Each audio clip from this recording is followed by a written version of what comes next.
Johnny Dollar. This is Carol Carson, Mr. Dollar. Oh? You don't know me, and I'm sorry to be calling so late. What time is it, anyway? About 1 a.m. A friend of yours, Mr. Ralston, mentioned your name to me yesterday. What, Ralston? He said you were here in New York for the weekend and mentioned your hotel. Look, Miss Carson, is it? Yes, Carol Carson. Yeah, it's nice talking to you and all that, but it is rather late. When I realized what had happened a few moments ago, you were the first person I thought of. Maybe you can help me, Mr. Dollar. I need help badly. What's the trouble? I'm at the apartment of Everett Reed on East 67th. Could you come over? Any particular reason? Yes. I think I've just killed him, Mr. Dollar. I'll be right over.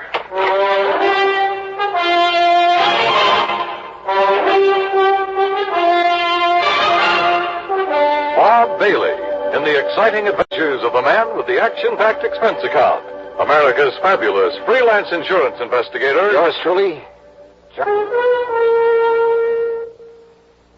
And now, Act One of yours truly, Johnny Dollar.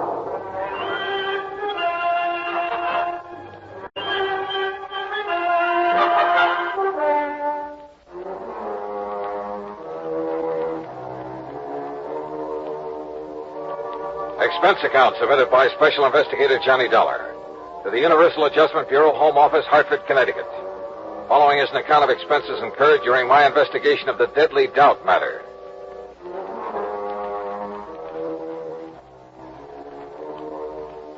Expense account item 1, $1.80, cab from my hotel to the apartment of Everett Reed on East 67th. Carol Carson was waiting for me at the door. She looked sort of dazed as she pointed to a body on the floor. He's dead, Mr. Dollar. Everett Reed, let's see. Yes. This is his apartment. You said over the phone you thought you'd kill him. Well, he's dead, all right. That's not what I meant. I meant I thought I was the one who killed him. I'm not sure. Oh? I don't know. Doesn't seem to matter. He's dead. I guess that's all that matters. He's dead. Come on, now, get hold of yourself, Carol. I'm sorry. I guess I'm not making much sense. I feel sort of funny, lightheaded. All right, yeah. Better sit down. Thanks. Now, why don't you start at the beginning? All right. I came to see Everett tonight about 11 o'clock, I guess. He was a friend of yours? No. He sent for me, and I had to come. Mind telling me why? He insisted that I have a drink with him. Then I started to feel funny. How so? Dizzy. I had to get some air. You think there was something in the drink? There must have been. He didn't want me to leave, but I had to. What time was that? Around 11:30, I think, a little before, maybe. Go on. I wandered around the streets. I was in kind of a daze. How long were you wandering around? It seemed like a long time. Then what? I came back here to the apartment. I had a terrible headache.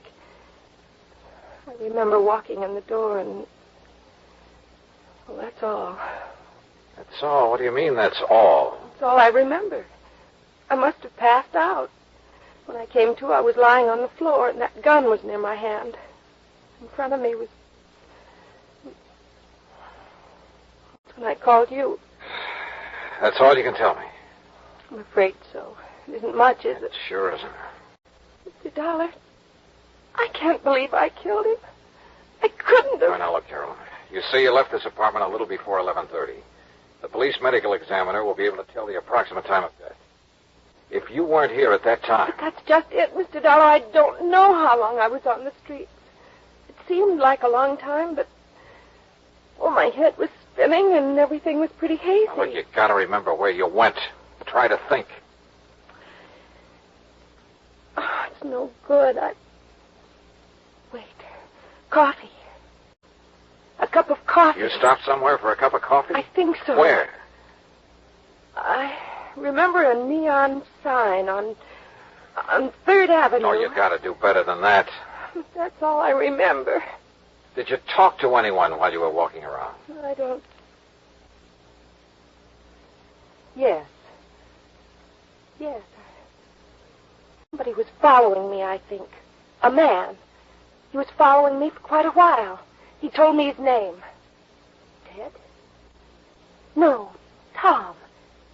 Yes, it was Tom. What did he look like? Curly hair, I remember that. Dark eyes. Oh, look, that description fits thousands of guys in New York. I know, Mr. Dollar. The whole story, well, it doesn't sound very convincing, does it? I called Detective Lieutenant Mike Tovich of Homicide, and he was there 10 minutes later. He was still questioning her when I left. Item 2, $1 drinks for me while I thought about the whole deal. Of all the guys in New York, why did she have to pick on me? But yeah, I'd do what I could to help her. Because that story of hers, it sounded so phony. It just might be true. Act 2 of yours truly, Johnny Dollar, in a moment. Act 2 of yours truly, Johnny Dollar, and the Deadly Doubt Matter. Item 3, $2.20, a telephone call to Pat McCracken at Universal Adjustment Bureau. Yeah, Everett Reed had been insured by one of Universal's member companies, so I got myself officially assigned to the case. Then I went to work, checking out Carol Carson's story, what there was of it, and it wasn't much. All she'd remembered was wandering around the streets, getting a cup of coffee somewhere on 3rd Avenue, and being followed by a guy named Tom. I started checking every joint on 3rd Avenue from 60th to 70th Streets. An hour and a half later, I hit pay dirt at Eddie's Bar and Grill. Yeah, I think I remember all right. Carson. Carol Carson. Her name don't mean nothing, but from the description you give me, yeah, sure, I remember now. I remember thinking she looked kind of funny when she walked in, like she was in a daze or something. All right. Now, what time was it when she came in here? I don't know, 2 or 3 hours ago. That's not good enough. Was it 11? 11:30? Midnight? Well, what? Well, maybe around midnight, maybe. Was she home? Yeah. You sure about that? Well, as far as I can remember, I kind of remember somebody in the doorway after she come in, but I didn't know if it was somebody with her or not. All right, what happened then? So she asked for a cup of coffee, so I poured it and set it down in front of her, so she left. She what? Yeah, got up and left, still acting sort of funny. I see. How much of her time can you account for then? Huh? I mean, how long was she here in your place? No more than about 1 minute, Mac. Oh, great. Item 4, $1.80, camp fare to police headquarters and Lieutenant Mike Tovich in Homicide. Look, Johnny, you're not trying to tell me I should buy an alibi like Carol Carson's, are you? So it is pretty vague, Mike. Vague enough to be true. At least she was telling the truth about going into that joint on 3rd Avenue for a cup of coffee. So she's covered for 1 minute out of 2 hours. 2 hours? She said she went to Reed's apartment about 11 o'clock. Right. The medical examiner says time of Reed's death was between 11:30 and 12:30. She called you at 1 o'clock. But if she can prove she was out of that apartment for that hour... She's only proved she was out of it for a minute plus the time it took to get to 3rd Avenue and back. Say, 5 minutes each way. That'd still give her plenty of time to kill him. But if we could find this guy named Tom she says that was following her around, maybe he could prove she was out of the apartment during the time of the murder. Oh, sure. That was a real helpful description she gave us. Curly hair and dark eyes. Yeah. Look, Johnny, so you're taking a liking to her. That's too bad, but don't let it make a fool out of you. Mike, did Carol tell you why she went to Reed's apartment? No, she wouldn't talk about it. She also wouldn't explain a lump she has on the side of her head. Lump she has? Yeah, we think she got it fighting with Reed. What do you know about him? Bad boy. A big gambler. And the way we heard, he'd been winning pretty big lately. Maybe somebody he won from couldn't pay off, except with a bullet. Yeah, maybe anything, Johnny. Prove it, and I'll listen. Who did Reed run around with, you know? Usual crowd, Johnny. Jack Vissel, that outfit. Vissel? Huh? Now, if Reed won a lot of money from him... Like I say, Johnny, anything you can prove. Yeah. Come in. Lieutenant Tovich? That's right. I'm Larry Bowman. I want to know what's going on with Carol Carson. Oh? What's it to you, Mr. Bowman? She's my fiancée, and you've got her locked up. That's right. Suspicion of murder. Oh, that's ridiculous. She didn't kill anybody, and you know it. Look, Mr. Bowman, if I knew it, she wouldn't be locked up, would she? Now, maybe you can tell us why she went to this Everett Reed's apartment last night. I don't know why she went, and I don't propose to ask her either. I trust the lieutenant. And if she went to see him, she had good reason. But Carol's not the kind who could kill anybody. You must have realized that just talking to her. The main thing that I realize is that my personal opinion is beside the point, Bowman. Look, the thing we need to know is if Carol was away from Reed's apartment for almost an hour and a half, like she seems to think she was, walking around the streets. Oh, why didn't you say that sooner? I can prove she was. How? I was with her. Oh? Funny, she didn't mention it. She was probably confused. You sure you're not the one who was confused? Now, look, I tell you, I was with her. Okay. Where were you? On the street. What street? Well, I don't remember. 68th Street, I think. That's not the street Carol says she was on. As I say, she was probably confused. Where'd you go? To a bar. What'd you have to drink? Oh, Carol, too? Well, sure, why not? Oh, you're fighting a losing battle, Bowen. Carol says she had a cup of coffee on 3rd Avenue and that a guy named Tom was following her. Now, listen, You told us enough, Bowman. I can't blame you too much for trying, I guess, but it won't work. You weren't with Carol and you know it. I know she didn't kill him. You mean you hope she didn't? When it comes to knowing, right now every bit of evidence we got says she did. And we've got nothing that says she didn't.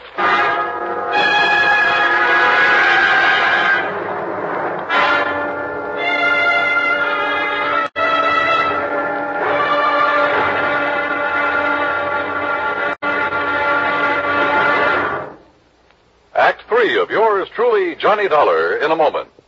Act 3 of Yours Truly, Johnny Dollar, and the Deadly Doubt Matter.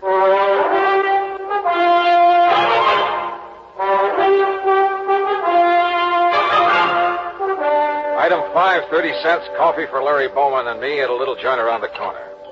Lieutenant Tobish can talk about evidence until he's blue in the face, Dollar. Carol's not a killer. You prove that, and Tobich will be the first to listen.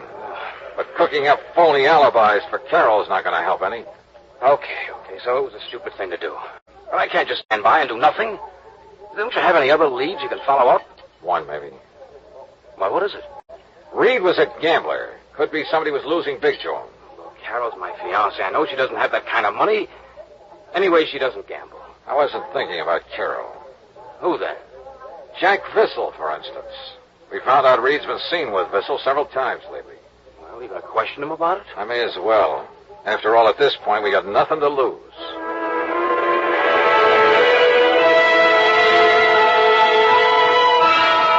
You're barking up a wrong tree, Dollar. What reason would I have to kill Reed? Could be a real good reason, Vissel. Maybe you lost money to him gambling. Some nights you win, some nights you lose. So maybe you lost more nights than you won. So maybe you owe Reed some money. Oh? That could be the motive.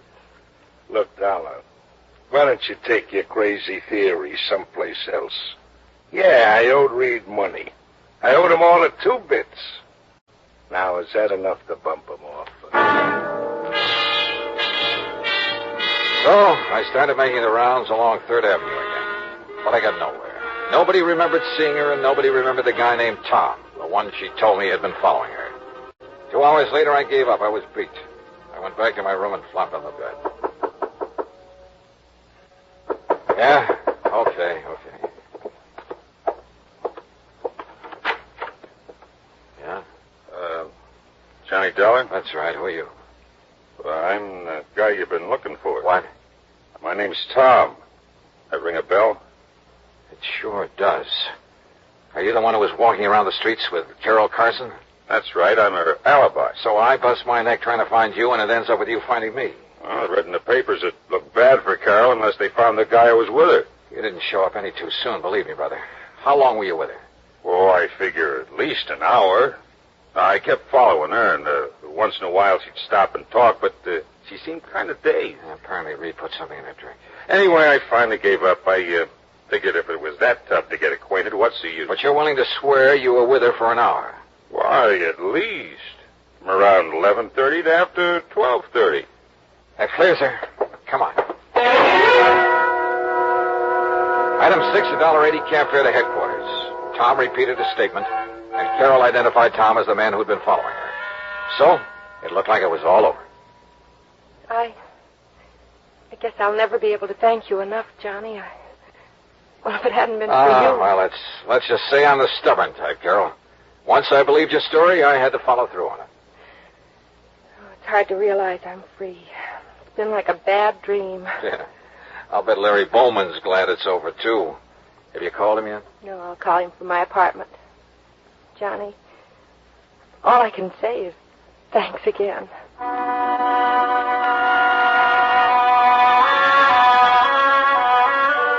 Carol took a cab to her apartment. I started back into the building, and then, out of the corner of my eye, I spotted another cab pulling away from the curb, following Carol's. And it was Tom. I figured I'd better join that procession. I tagged along to Carol's apartment. Inside, I could hear voices. The door was unlocked.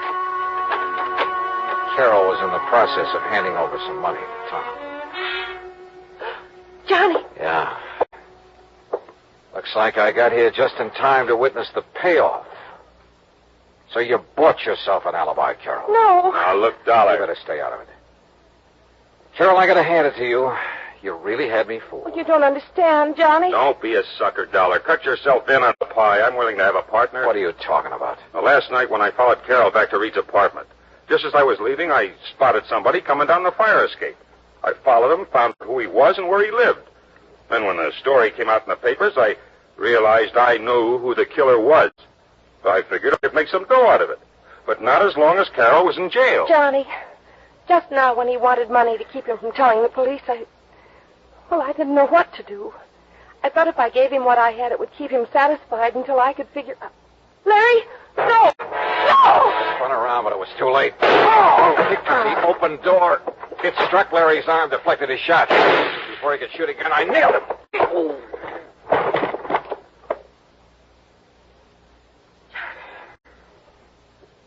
Johnny, are you all right? Yeah. Larry Bowman's the killer. I guess I was afraid of that right from the start. You see, Larry'd been gambling with Reed and losing to him. I tried to make him stop, but he wouldn't. Finally, he lost more than he could pay. So you went to Reed's apartment to try and square it, huh? Reed told me maybe something could be worked out. When he put something in my drink, I realized what he meant. That's why I got out. And Larry entered the apartment when you were away, killed Reed, slugged you when you came back, and planted the gun on you. I guess so. I wasn't sure until Tom told me he'd seen Larry climb down that fire escape. At first, I just couldn't believe that Larry would... How do you figure a thing like that, Johnny? How do you figure it?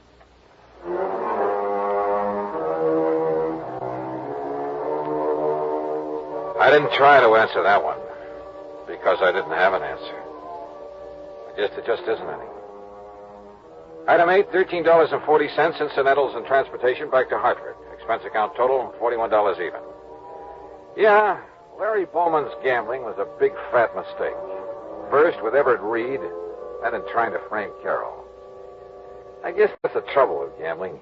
You push your luck too far, and sooner or later you're bound to lose.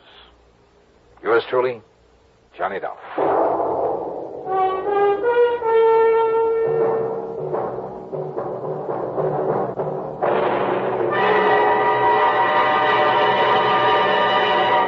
Our star will return in just a moment.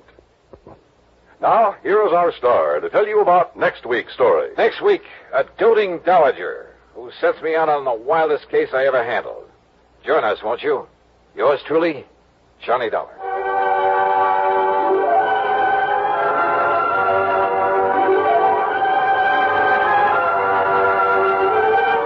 Yours truly, Johnny Dollar, salutes station KRMG in Tulsa, Oklahoma. KRMG is our newest affiliate station and serves nearly 1 million families in the Southwest. Yours truly, Johnny Dollar, starring Bob Bailey, is produced and directed by Jack Johnstone. Today's story was written by Robert Stanley. Heard in the cast were Virginia Gregg, Julius Matthews, Paul Duboff, James McCallion, Alan Reed, and Frank Gerstle. Join us next week for another exciting story of yours truly, Johnny Dollar. This is Dan Coverly speaking.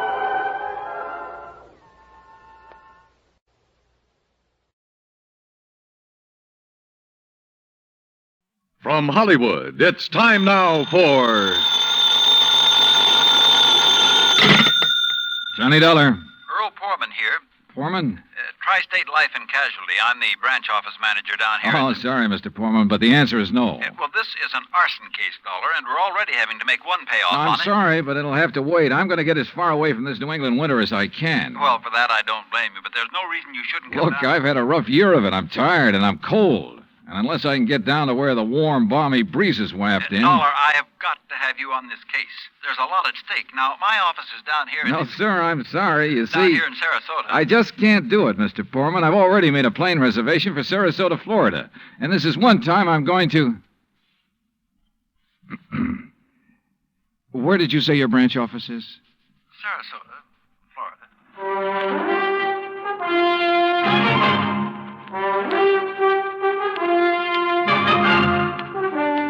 Bob Bailey in the exciting adventures of the man with the action-packed expense account. America's fabulous freelance insurance investigator. Yours truly, Johnny Dollar.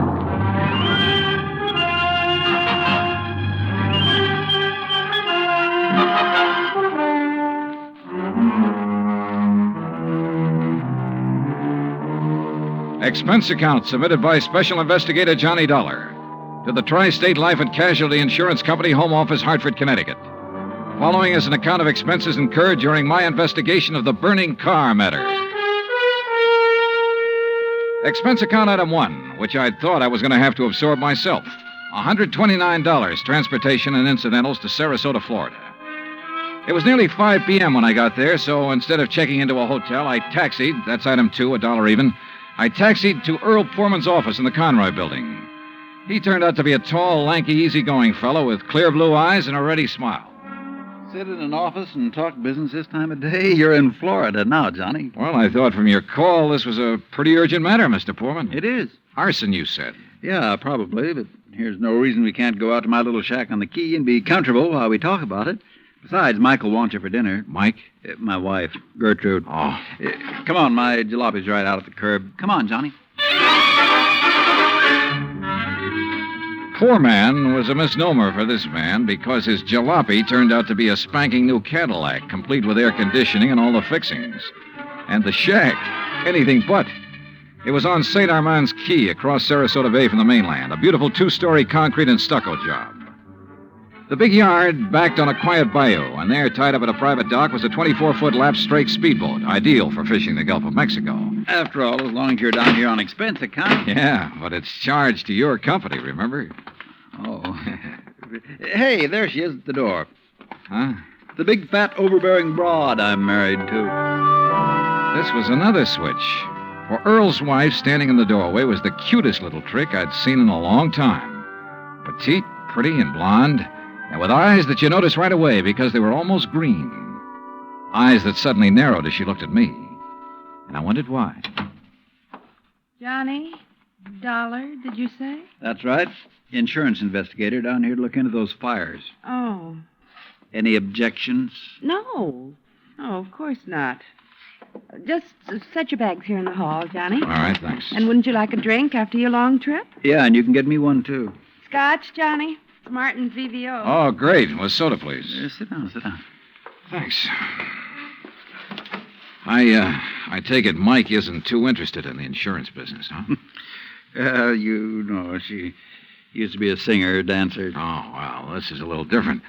But now, tell me all. Well, actually, I guess we ought to wait until Arnold Carr gets back. Carr? Carr Brothers, Lumber Enterprises. Arnold runs the business, and his brother Edward... Well, Ed just shares the profits. Real black sheep of the family, from what I've been able to learn. Oh?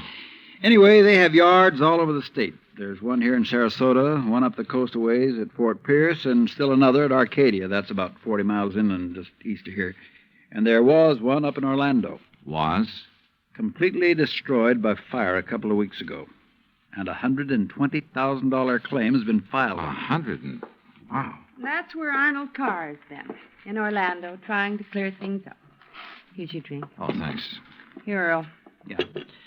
Well, to the gods and goddesses and us.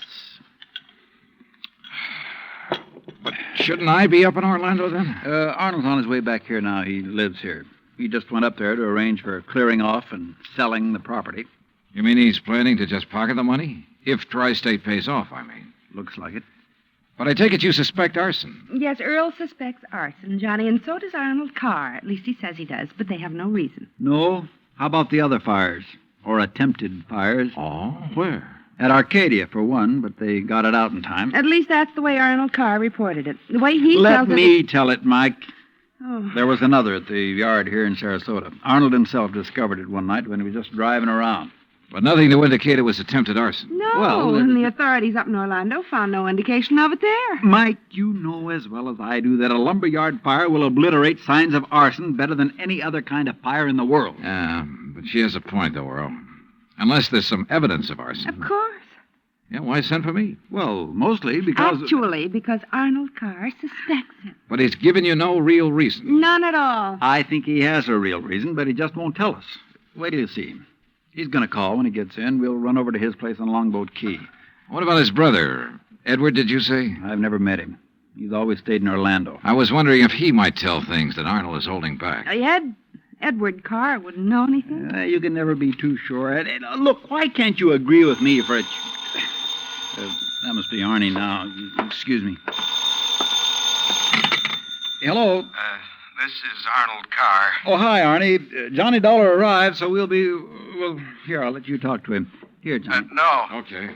No, Earl, listen. What? I told you before it was arson. It was arson again tonight. Tonight? What's that? Arcadia just went up in flames. The whole yard. Good Lord. Did you hear that, Johnny? Yeah, I heard. Well, can you prove it was arson tonight in Arcadia and before in Orlando? I have proof. Well, Arnie, we'll be over just as fast as... No. What? No. Wait for me there at your home. Well, but look now. You mustn't come here. And I mustn't stay here because I... Now, listen, man. Arnie? Well, I guess he's ready to tell us now. A suspicion began to grow in my mind. A suspicion that Mike apparently shared with me. That Arnold Carr himself might be responsible for the fires. After all, he was the only one who had seemed to know about the two unsuccessful attempts. He himself had planted the idea of arson. He'd lost no time in filing claim for the Orlando burnout. But Earl said I was wrong. Arnold was too honest a man. Earl had also said we were only 15 minutes from Carr's home. So when half an hour passed, we called him back. Got a busy signal. After the fourth try, the three of us took off in Earl's cab. As we pulled into Carr's driveway, we could see him through the picture window, sitting at his desk, telephone in hand, apparently engrossed in a call. Then, as we walked up to the door, I noticed something else. Arnold Carr looked enough like me to be my brother. Maybe that explained Mike's reaction when she first saw me. Hey, Arnie. Can't you see? He's on the phone in there. Well, the least he can do is hear his own doorbell. Earl, wait. Good Lord. What's the matter? Through the window. Oh, no. Earl? Stand back. Earl, for heaven's sake, what is it? Couldn't you see from out there? No, what's wrong? Oh! Well, Johnny? Right through the forehead, Earl. Looks like a .38. Before I could stop him, Earl took the phone out of the dead man's hand and called headquarters. Mike turned pale and slumped into a chair. And I gave the place a quick rundown, checked doors, windows, etc. A few minutes later, an officious young sergeant named Larkin arrived and took over. 38 caliber straight through the middle of the forehead. Were all three of you here when it happened? Mr. Foreman, Mrs. Foreman, and who are you? The answer to your first question, Sergeant, no, none of us was here. And this is Johnny Dollar, insurance investigator. Hiya. You insurance guys work pretty fast. You related to Mr. Carr? No, why? Look a little like him. Who busted in the front door? The killer? I did. When we drove up, we saw Mr. Carr sitting there at his desk. We rang the doorbell and knocked, but... And when he didn't move, you took things in your own hands and busted in, huh? That's right. You haven't moved anything, have you? No. Except I took the phone out of his hand to call you. Dollar, if you're any kind of investigator, you should have known better than let him touch anything. Now, let's see. The shot must have come from somewhere near this window by the fire. Ah, sure, here we are. Bullet hole right through the pane. Bullet was fired from outside. You're sure, Sergeant? Sure, I'm sure. Look for yourself. You call yourself an investigator? Hey, Cummings, Woolway, check the area around that window beside the chimney out there for footprints. Maybe an empty cartridge case. Now, you folks get out of here so I can call Doc Hanley over and get on with my investigation. And no, Dollar, I don't need any of your help. Well, thank you, Sergeant. Your job is fires, not... Hey, where did Mrs. Poorman go? Out to the car. Why? Who told her she could leave? Who told her she had to sit here looking at a corpse? All right, Dollar, all right. Just be sure the three of you stick around town in case I decide to question you further. Oh, of course, Sergeant. Yeah.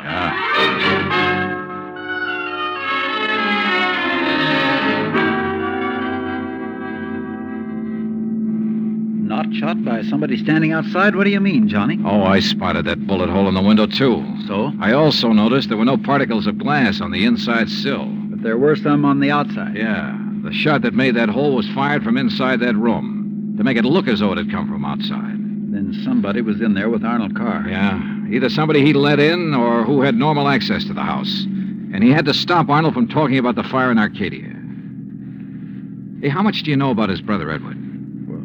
Nothing, really, outside of what Arnold told me. Was either of them married? Family of any sort? Arnie wasn't, but Arnold's death means Edward will own the business, then? Well, yes. And he lives up in Orlando, scene of the first big fire? Yes, good heavens. Johnny, you don't think his own brother... Where can I rent a car?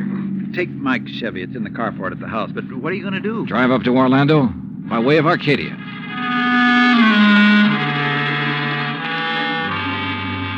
When I got to Arcadia, only a few people were standing around the remains of the fire. One hose company was still working on it, and a couple of police were poking about in the embers. Walking toward it, I almost stumbled over a little old man sitting alone in the darkness beside a palm tree, hunched over, his head in his hands, sobbing. He didn't even look up when I stopped beside him. It's like losing part of my own life, it is. You lost someone in the fire, sir? No, son. Only part of my life. I helped build up that yard, me and Mr. Arnie. Arnold Carr. All along, he's been worried about it. And last week, when him and me smelled smoke and come over here and put out the barrel of trash that was smoldering, he knew. Knew what? That somebody was trying to burn him out? That's why he stopped by tonight on his way home. That's why we drove over here, him and me. And I brought my gun just in case. Yeah. Well, we got here too late. It was already blazing.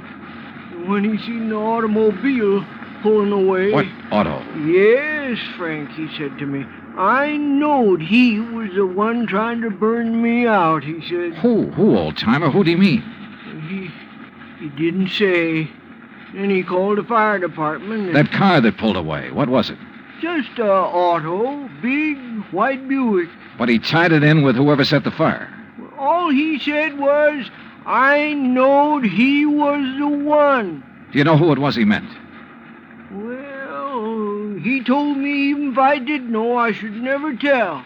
Even the police. Well, who do you think it was? Break my word to Mr. Arnie? Never, son. All right, look, old man, I'm sorry to have to tell you this. Mr. Arnie's dead.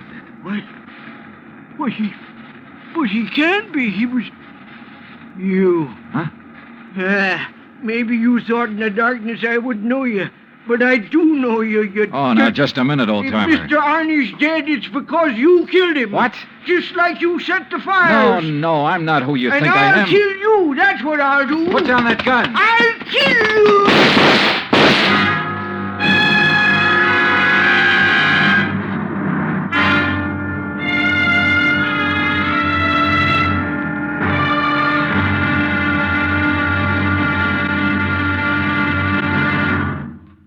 Act Two of yours truly, Johnny Dollar, in just a moment. Back in the old days, the very old days, that is, a girl named Cassandra had a corner on the oracle market. But nowadays, you can do some foretelling yourself. On Jukebox Jury, for example, you can help decide which of Tin Pan Alley's new recordings are destined for the hit brackets and which ones are likely to spiral all the way down to oblivion. Remember, Jukebox Jury is yours to hear on most of these same stations every Sunday. Now, Act Two of yours truly, Johnny Dollar, and the burning car matter.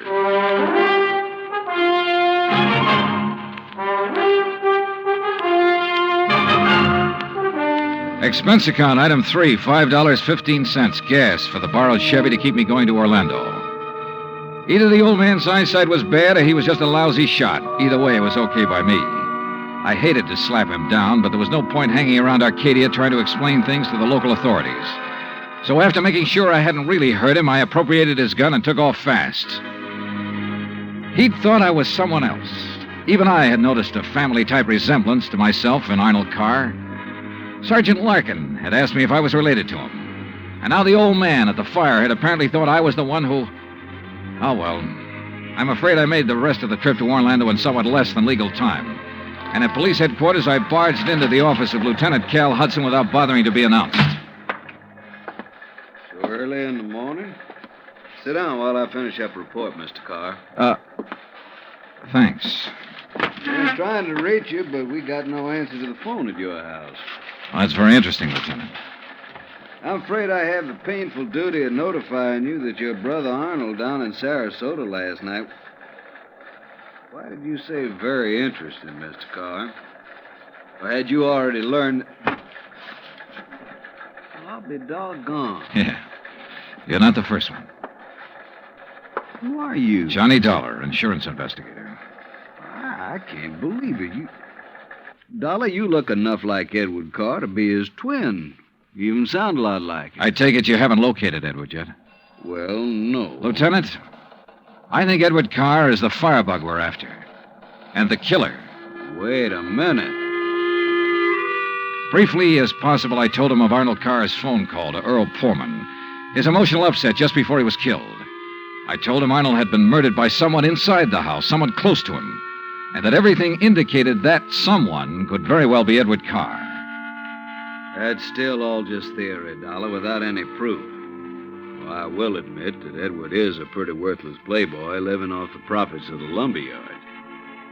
In any event, the lieutenant promised to put out an APB on Edward Carr. That was at breakfast for the two of us, item 4, $3.25. Before I left him, he gave me Ed Carr's address, 1726 Allen Place. As I expected, there was no answer to the doorbell at 1726, so I tried visiting up the street. It quickly became clear that Ed Carr wasn't very popular in this otherwise quiet, well-ordered neighborhood. Those big, noisy parties at all hours of the night, cars parked up and down the street, blocking respectable people's driveways. Yes, ma'am. You know, once in a while you expect a person to have callers and such. Me, I have the ladies' bridge club every third Wednesday, for instance. Well, that's nice. But these are all ladies, not like some of the trash that man and his friends have, dancing and drinking and carrying on at all hours. Yes, you mentioned cars, Mrs. You know, people like Mrs. Hereford Robbins. She's awfully nice. And Janet Osterworthy. Now, she's a widow. Well, and, you know, she could have her pick of anybody she liked. But does she ever look at another man? No, sir. And then there's Mrs. Harper. Yes? You mentioned cars. Do you know what kind Mr. Carr drove? Why, yes. It was a big white one. And the make? Well, no. My husband, when he was alive, always drove a Maxwell, and I guess that's the only kind I ever got to know by name. But Mr. Carr's is white.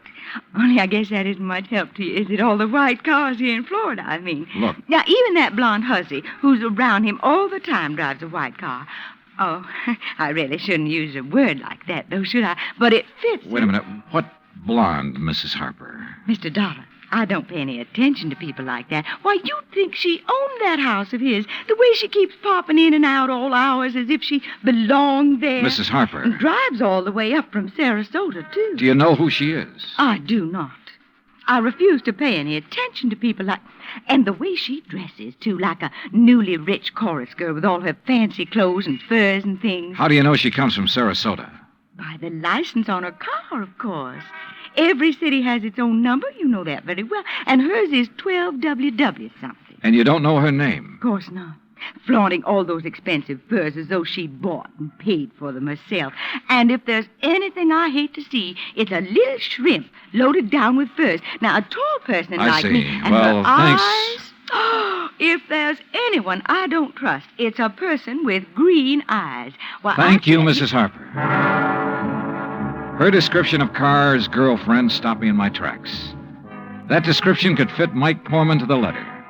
Petite, blonde, green eyes, and she came from Sarasota. And then I remembered Mike's reaction when she first saw me. Her dismissal of Edward as a possible suspect. There was obvious friction between Earl and Mike, too. I figured it was just normal in a couple who'd been married for a while. But now... Item 5, a $1.30 phone call from the nearest booth I could find to Earl Poorman at his office in Sarasota. No, she isn't, Johnny. Why? Well, do you know where Mike is? When I woke up this morning, I could hear her talking to her girlfriend, Betty, on the phone downstairs. Betty? Betty lives here in Sarasota. They used to be on the stage together, Sister Act, you know. Yeah, well, well, then when I went down for breakfast, she was gone. Took my car, too. I had to come here to the office in a taxi. Yeah, well, okay, Earl. Thanks a lot. Hey, now, wait a minute. How are you doing? You found out anything I ought to know about this arson and murder business? No, Earl. Nothing that you need to worry about. Liar. I sat down at a corner drugstore. That's item 5, 80 cents, over a sandwich and a Coke to try to think things out. But I'm afraid I didn't like anything that I thought. Finally, I drove over to Allen Place again. I parked a couple of blocks away and walked to 1726. I rang the front doorbell, knocked a couple of times. Then I slipped around to the back door, finagled a lock on it with a little celluloid pocket calendar, finally got it open. I left it open for the sake of a quick exit if such became necessary. But I guess that was a mistake. For a couple of minutes later, as I rounded the corner from the den into the living room, I felt the barrel of a gun poked into my back. Out of town, huh, Ed? Now, wait a minute. Don't move, Eddie boy. Trying to stall off pay me the $5,000 by saying you're going to be out of town, huh? Okay, so you think I'm Edward Carr? You kidding? Don't you know what happens when somebody tries to stall me? This... I don't know exactly how long I was out, but when I came to, it was dark. Except for the glow from a streetlight outside. And what roused me was the sound of footsteps, feminine steps, cautiously entering the back door. Then, briefly, silhouetted against a window, I saw a trim, petite figure that was all too familiar coming toward me. Then she saw me, too. Oh, darling, you're hurt. What happened? What do you think? Who did this? Who struck you? You don't know? Yes, of course, it was Tony. Because you didn't pay him soon enough for the Arcadia job. Here, Eddie, let me help you. No, just let me rest for a minute. I thought that was Tony I passed on the road in from Sarasota. Why'd you come over from Sarasota? To see you. I knew you'd be here. Oh, why? Why, so the police could surprise you with the news of your poor dear brother's death. But why did you come to the house? Because I hoped you'd come here, I guess. Eddie, you should have waited until I could raise the money to pay off Tony. You mean for killing Arnold, too? Of course. No. Are you trying to say you didn't kill Arnold? But I saw you from outside in the Buick. You'd swear to that, wouldn't you? I don't know what you... Eddie, you sound like you don't trust me. We're in this thing together. Yeah, you sure of that? What are you talking about? Whose idea was it to knock off Arnold? But you had to. When he saw you at Arcadia, he knew that you were having the yards burned up. That's the way you figured it from the beginning, wasn't it? Now, look, baby. First burn up the lumber yards and collect the insurance on them. Then convince me that you and I should have it all by putting Arnold out of the way. But you had to kill Arnold. I don't understand you, Eddie. Yeah. And I wish I didn't understand you, Mike. Mike? Come on. Let's turn on the light. No. No, somebody sees us. Eddie, you... Who are you? Are you kidding, Mike? Wait a minute. Who are you? You're that insurance investigator, Johnny Dollar, that Mike told me. Let me out of here. Oh, no, you don't. You're staying right here. Mike Poorman's sister, aren't you? Well? Oh, sister. So we once did a sister act before she married that Poorman guy. Now, let me go. Not by a long shot. You may as well, Dollar. What? Eddie. Don't move, Dollar. Get his gun, Betty. Get it. Yeah, sure. Here, Ed. Good. Ed Carr, huh? That's right. You know, we do look alike, you and me. Yeah, sure. Enough for Betty here to have told me all I need to know. Don't believe him, Eddie. He's lying. I heard, No, baby. Eddie, I thought he was you. Don't you see? Sure. Why'd you come up here anyway? Because Mike told me that Dollar was coming up here. You been shooting off your mouth to her, too? She knew about us. She thought you might have something to do with the fire. She was my friend. She was trying to get me out of this whole mess, and I wish I'd listened to her. Well, it's too late now, baby. Eddie, what are you going to do? Now I gotta get rid of both of them. No! And figure some way to shut up Tony's mouth. Ed, please! You know you'd never get away with it, Carr. Oh, no, I'll call him. That's what I'll do. Yeah, Betty, and he'll come here to get his money. Then I'll call the police, see? Tell him to come right away. Tell him I found out about you having Tony start the fire. What? That's right, that you had him burn up the yard so there'd be even more money for you to bleed from me, like all the dough you got from me already. You're crazy, Ed. I'll tell the police to meet me here. And when they come in, it'll just be in time to see me kill Tony in self-defense. After getting here too late to save you, I'll tell them. You're out of your mind. They'll check that gun of yours so fast. And that'll prove it. Because the only shot out of my gun will be the one that gets Tony. This gun of yours is the one that's going to knock you two off. And they'll think it's Tony. Oh, Eddie, please, you're drunk or you're crazy. Crazy to save my own life, to keep you and Tony and Dollar from putting a noose around my neck? If you think that harebrained scheme of yours will ever work, you're off your rocker. It's got to work, because it's my only chance, so it's going to work now.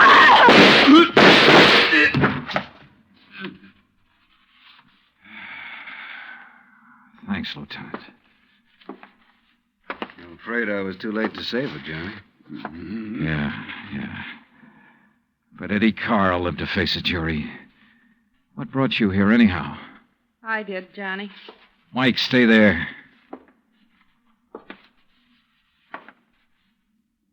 Stay right here, Mike. I know. I don't want to see it. She was my friend. Where's Earl? I came alone. When I talked to Betty this morning, I knew your suspicions about Ed were right because, you see, I knew Betty and Ed were going together. Earl didn't know. Yeah. Maybe you better call him.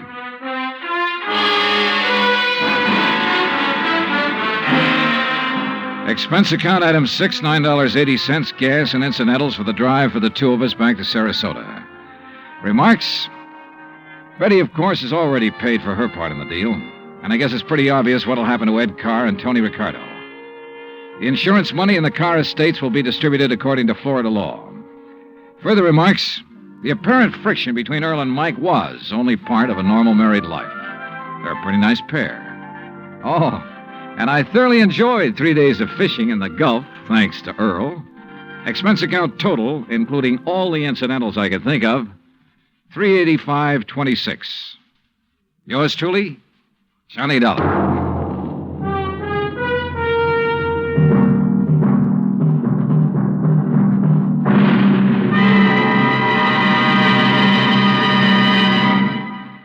Our star will return in just a moment. You don't have to be an efficiency expert to figure out that it's easier to lend your support to several worthwhile fundraising campaigns all at once than it would be helping one campaign at a time. That kind of efficiency is yours to enjoy through the United Community Campaigns. CBS Radio hopes that when the United Community Campaigns are underway in your town, that you'll remember how much good you can accomplish with one gesture of support. Now, here is our star to tell you about next week's story. Next week, a case with a real twist. One that I think will just about tear your heart out. Join us, won't you? Yours truly, Johnny Dollar.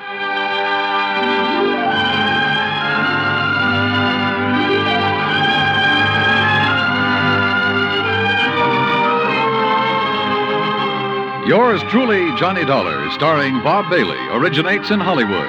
It is produced and directed by Jack Johnstone, who also wrote tonight's story. Heard in our cast were Virginia Gregg, Harley Bear, Victor Perrin, Bob Bruce, Harry Bartell, Vivi Janis, Tony Barrett, and Junius Matthews. Musical supervision is by Amerigo Marino. Be sure to join us next week, same time and station, for another exciting story of yours truly, Johnny Dollar. Dan Cubberly speaking.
Time now for Johnny Dollar. George Reed, Johnny, at Floyd's of England. How are you, George? Do you by any chance remember Durango Laramie Dalhart? From that place out in Oklahoma with the crazy name of Bum Spung? That's right. Now, Johnny... How could I ever forget him? And more to the point, has he ever forgiven you? Forgiven me? After all, you were the one who accused him of passing counterfeit money. Well, I when know. all he did was wash and starch and iron a few $100 bills to make them look nice and new and crisp. Well, I'm quite frank to admit I was entirely wrong about him that time. Hey, tell me, does he still pay his premiums in brand new money and in person? Yes, and that's what has me worried. How do you mean? Well, he wrote me some time ago and said he'd be here on the 10th of last month to pay his regular $4,500 premium. The 10th of last... Well, that's nearly 6 weeks ago. Exactly. And he hasn't appeared. Well, did you write or wire him to see what's holding him up? I got no answer. Johnny, I think something's happened to him. After all, with the way he flashes money around, it's a wonder if somebody hasn't knocked him off long before this. George, if anything's happened to old Durango Laramie Dalhart. Yeah, I thought you'd feel that way about it. Yeah. I'll let you know what I find out when I get to, if you'll pardon the expression, Bum Spung.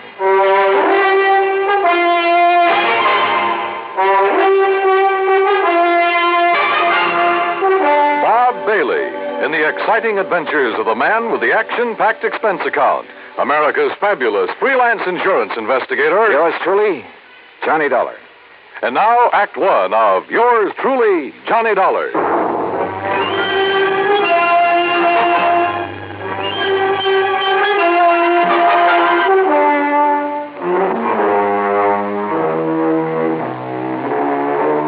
Expense account submitted by Special Investigator Johnny Dollar to Floyd's of England, American Office, Hartford, Connecticut. Following is the account of expenses incurred during my investigation of the Durango Laramie matter. George Reed has quite a penchant for handing me really offbeat cases, but for once this looked like serious business. Expense account item 1, 9420, transportation.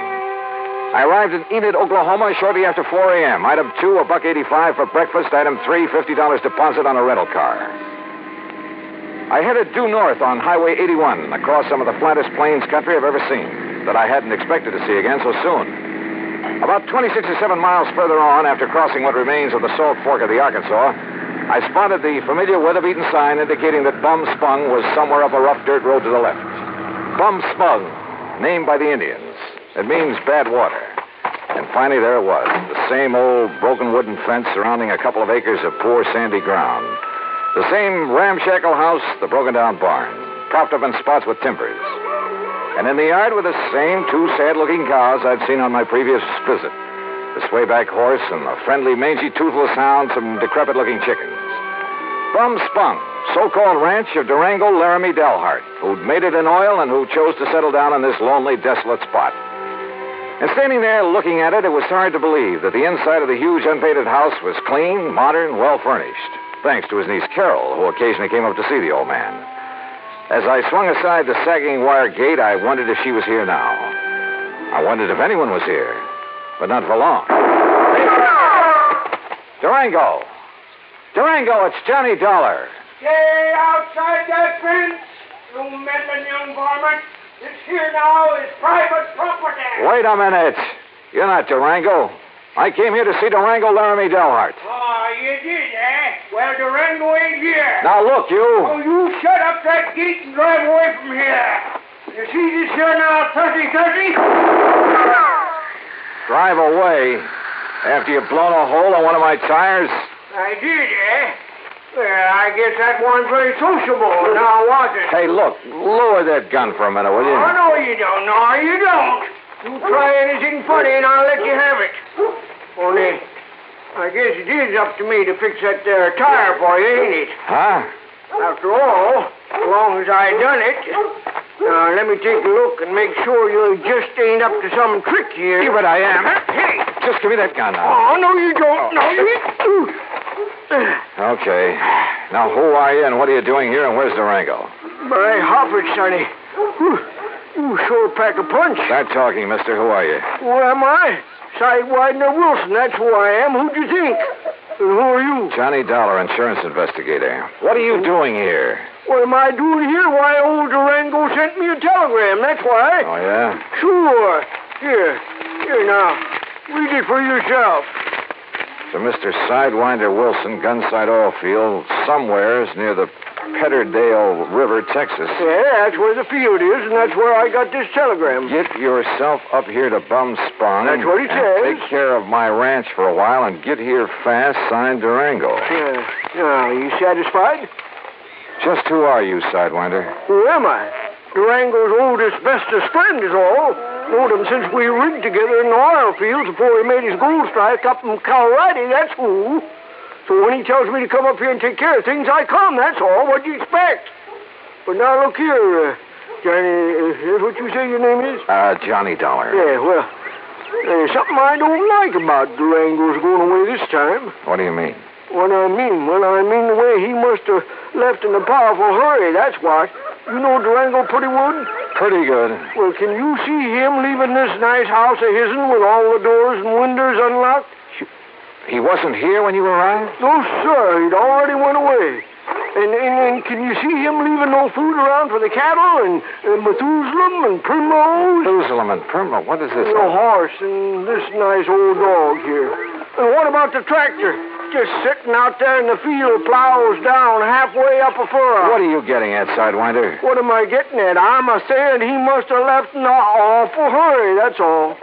And if you ask me, there's something funny about it, and I don't mean funny, ha-ha. Yeah, I think you got something there. You see, he was due in Hartford, Connecticut over 6 weeks ago. Pay up on his insurance, huh? That's right. All loaded down with brand new money, I bet. Probably. Yeah, I've told that crazy old coyote 1,000 times that he oughtn't to go traipsing all over the country with all that money in his kick. Johnny, if he ain't showed up the way he was supposed, it just means one solitary single thing. Like what, Sidewinder? Like what? Well, like somebody's waylaid and bushwhacked him for his money, that's what. Yeah. Yeah, I'm afraid so. But, Sidewinder, I sure hope you're wrong. Johnny, I sure hope I'm wrong. Act 2 of yours truly, Johnny Dollar, in a moment. And now for another episode in the life of Sergeant Donald Bellwether, my husband.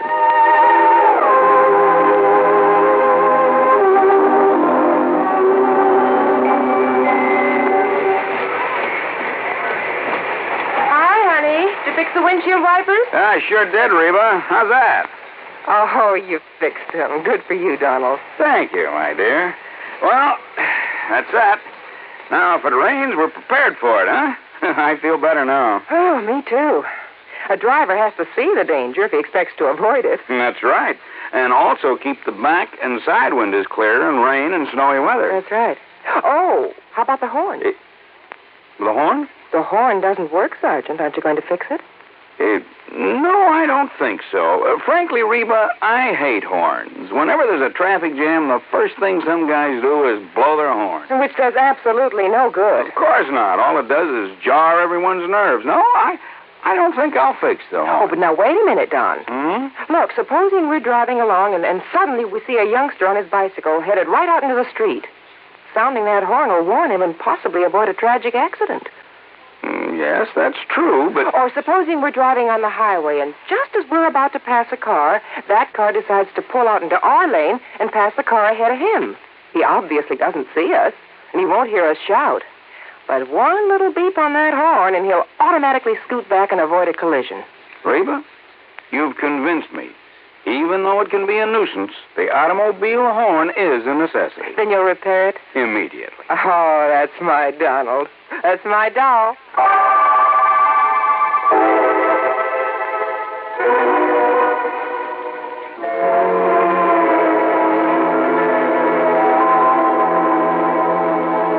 And now, Act 2 of yours truly, Johnny Dollar, and the Durango Laramie matter.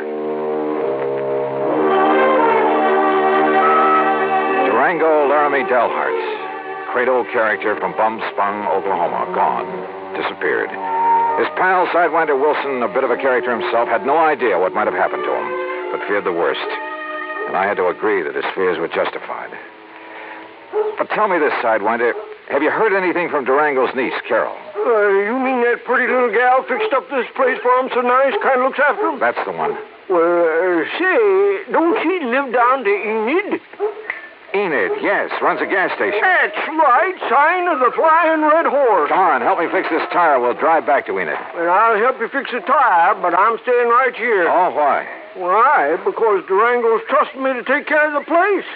And if he does turn up, God willing, I'll be here to have him get in touch with you. Okay, now let's get this tire fixed. No, wait. Look. Huh?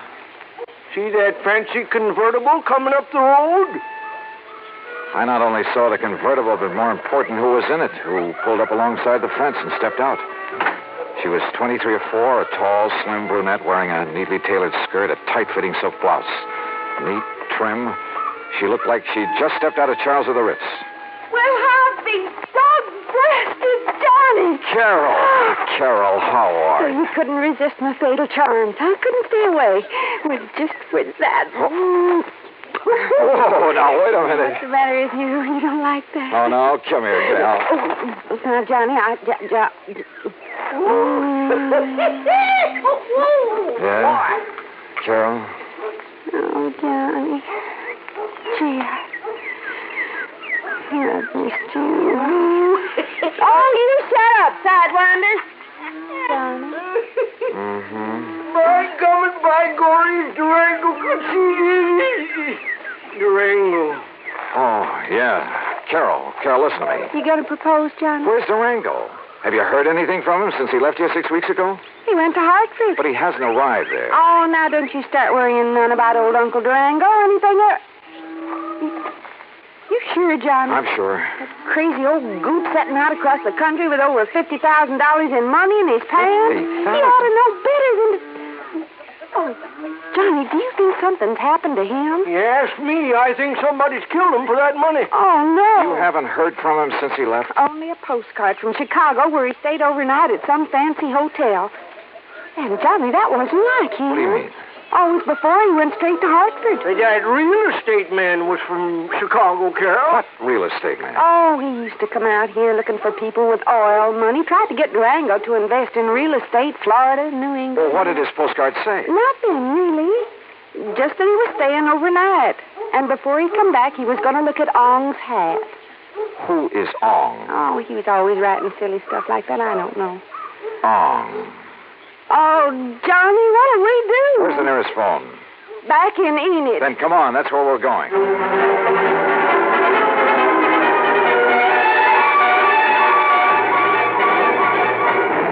In Enid, I put in a long-distance call to Phil Avery, an old friend at International Press Service, in the hope that if Durango's body had been picked up anywhere in the country, the news files would have some note of it. Durango Laramie Dalhart? That's a man's name? Yeah, Phil. Does it mean anything to you? I'll say this, Johnny. If a name like that had ever come in over the wires, I'd certainly remembered it. But it hasn't. Not to my knowledge. Incidentally, what's this all about? Oh, he left here loaded with cash. Now he's disappeared. No clues? Only that he's planned to see some guy named Ong. Ong? For some crazy reason, he's interested in Ong's hat. Well, that's about as silly as... Ong's hat, did you say? Oh, no. You mean that rings a bell? Are you kidding? Of course it does. Oh, no. Phil. Phil, listen, will you? This may be a matter of life or death. Phil.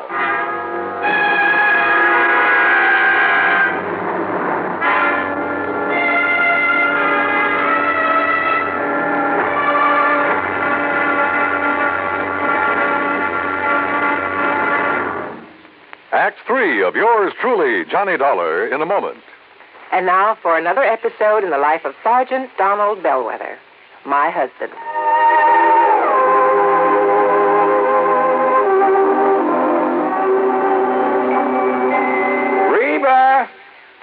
Reba! What is it, Donald? Confounded Reba, I can't find the fountain pen. I've looked all through this desk. Here it is, dear. Here it is. You must have used it as a marker when you were reading this book. Let's see, this great literary classic, Six Gun Showdown at Powder River Gulch. All right, never mind about my reading habits. Just look at the coverage we're going to get with this new auto accident policy. Let's see. We have collision. $50 deductible.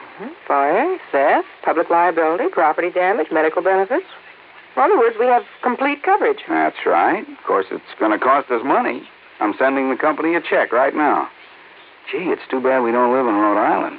Rhode Island? Why? Oh, because then our rates would be lower. Rhode Island has less accidents per capita than any other state. Oh.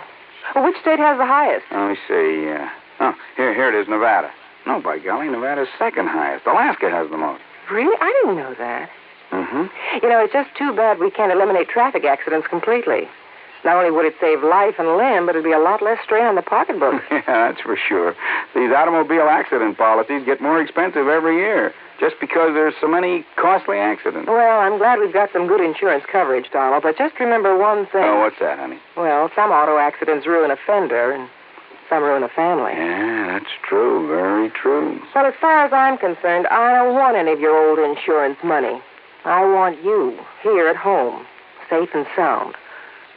You'll always drive carefully, won't you? Yes, I will, dear. Oh, that's my Donald. That's my doll.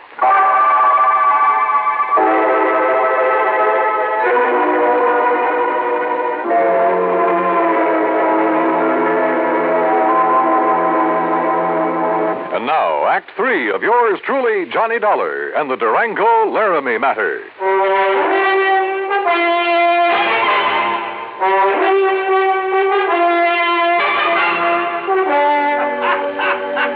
Phil, will you stop that howling and make some sense? This could be a matter of life or death. Ong, did you say? That's right. You know who he is. Ong, and oh, no. Do you know him? No, I don't know the Ong, but I know what it is. Huh? Ong's Hat, New Jersey. What? Sure. down in the pine and cranberry bog country. Down near Mount Holly, south of Trenton. Are you serious? Of course I'm serious. Johnny. Okay, Phil. Well, that's where the big Okay, Phil, thanks. Johnny, I found the car to that real estate promoter from Chicago. Good. We'll take the first flight we can get out of Tulsa. Come on, Carol, we're on our way. Expense account item 4, $164.80, plane fare and incidentals. In Chicago, we stopped over long enough to pay a brief, unpleasant visit with one J. Harry Cramlin, real estate promoter, at his office just off the loop. So, what if I did sell this Dal Hart character some land over in New Jersey? What's it to you? You trying to cut in on a good thing? How much did you sell him, Mr. Cramlin? Oh, a little over $35,000 worth. But now if you... What was it, a lot of worthless swampland? He didn't seem to think so, after the glowing report I gave him. But why did he buy it? Because the old fool thinks there's oil on it. Cramlin, if you've taken Durango... Now, ain't that a name? Durango Laramie Dal Hart. If he's been chipped in this deal, well, you better duck the next time you see me coming. You threatening me? About a cash, perfectly legal deal? Oh, I'm sure it was legal. But oil in South Jersey. Cramlin, my warning still goes. The next leg of our flight took us to Philadelphia. There I rented another car. That's $50 deposit, item 5. We drove across the Delaware River and picked up Route 537 to Mount Holly. There we stopped for a sandwich and a Coke. That's item 6. And there a passing glance at a newspaper headline stopped me in my tracks. Something about a big oil development at... Yeah, you guessed it. At Ong's Hat. We burned up Highway 530 to Pemberton, then hit a sandy back road that led deep into the pine and scrub oak. Finally, suddenly, we came to a clearing. And there, well, there must have been 100 cars, expensive ones, some of them chauffeured limousines, and people milling about, haranguing each other, shouting each other down. And right in the middle of the crowd, a tall, angular man in blue jeans and a 10-gallon hat. Durango. Johnny, there he is. Durango! And then I saw something else on the edge of the clearing. 2 brand-new towering oil derricks. Come on, Johnny, let's get him away from that mob. Not only was he cheated by that shyster real estate operator into thinking he was buying oil land, but he's thrown more money away building those derricks. Oh, Johnny. Oh, that mob is probably trying to sell him enough rigging and pumps and equipment to fleece him royally. 10 to 1, somebody in that crowd's offered him the Brooklyn Bridge to boot. Well, then we gotta stop him. If only I'd run the shooting Hey, iron. Durango's seen us.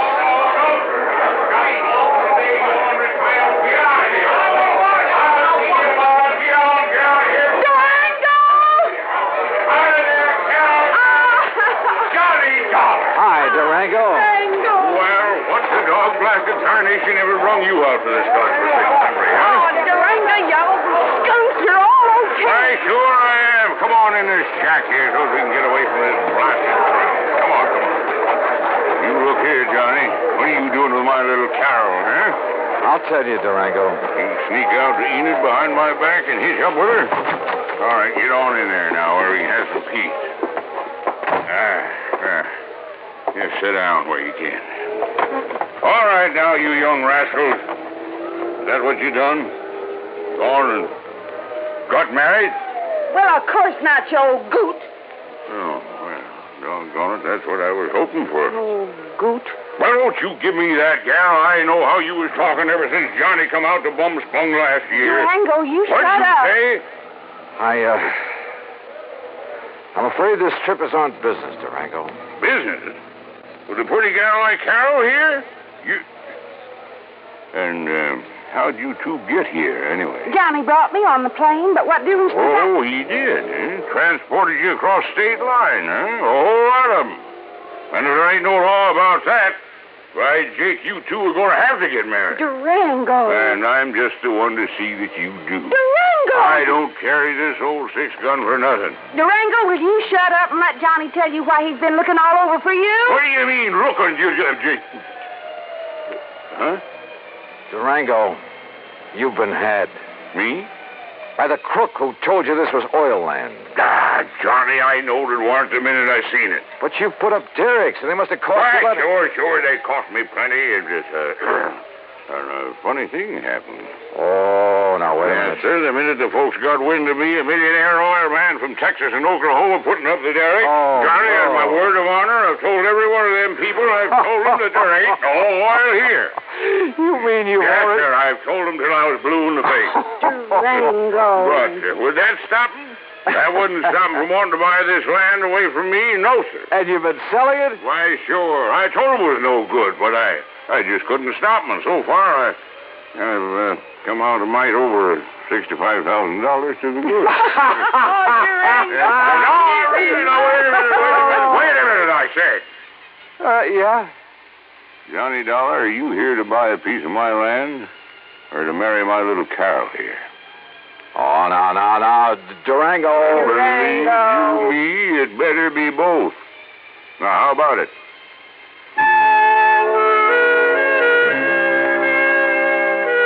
Expense account item 7, $1,000 even.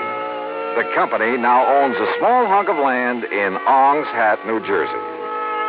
As for Carol, that ever-loving doll, well, someday, maybe someday. Expense account total, including incidentals and transportation back to Hartford, $1,416 even. Yours truly, Johnny Dollar.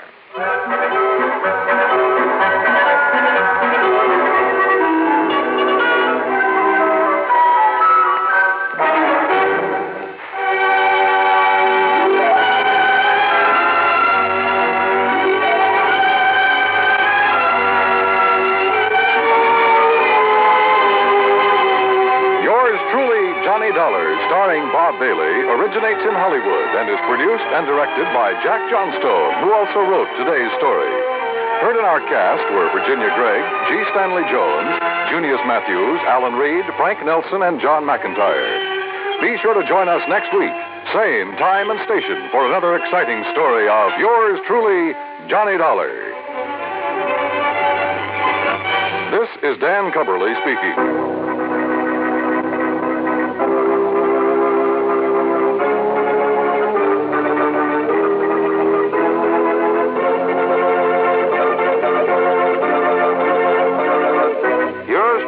Johnny Dollar has been a presentation of the United States Armed Forces Radio and Television Service.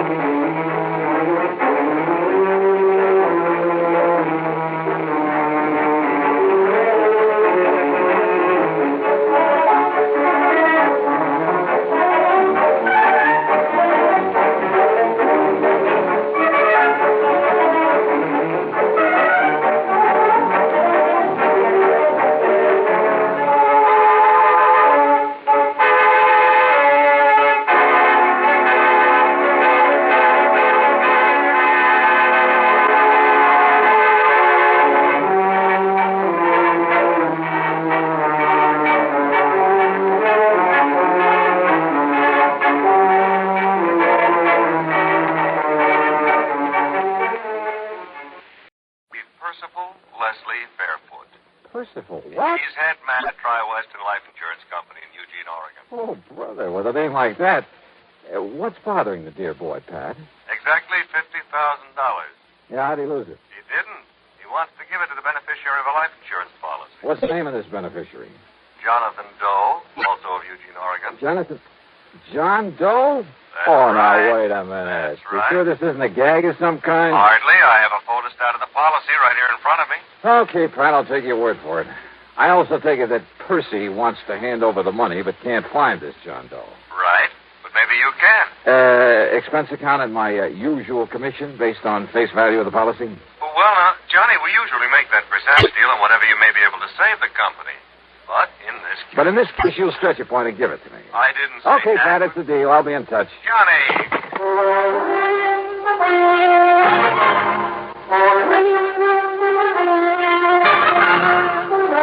CBS Radio brings you Bob Bailey in the intriguing adventures of the man with the action-packed expense account, America's fabulous freelance insurance investigator. Yours truly, Johnny Dollar.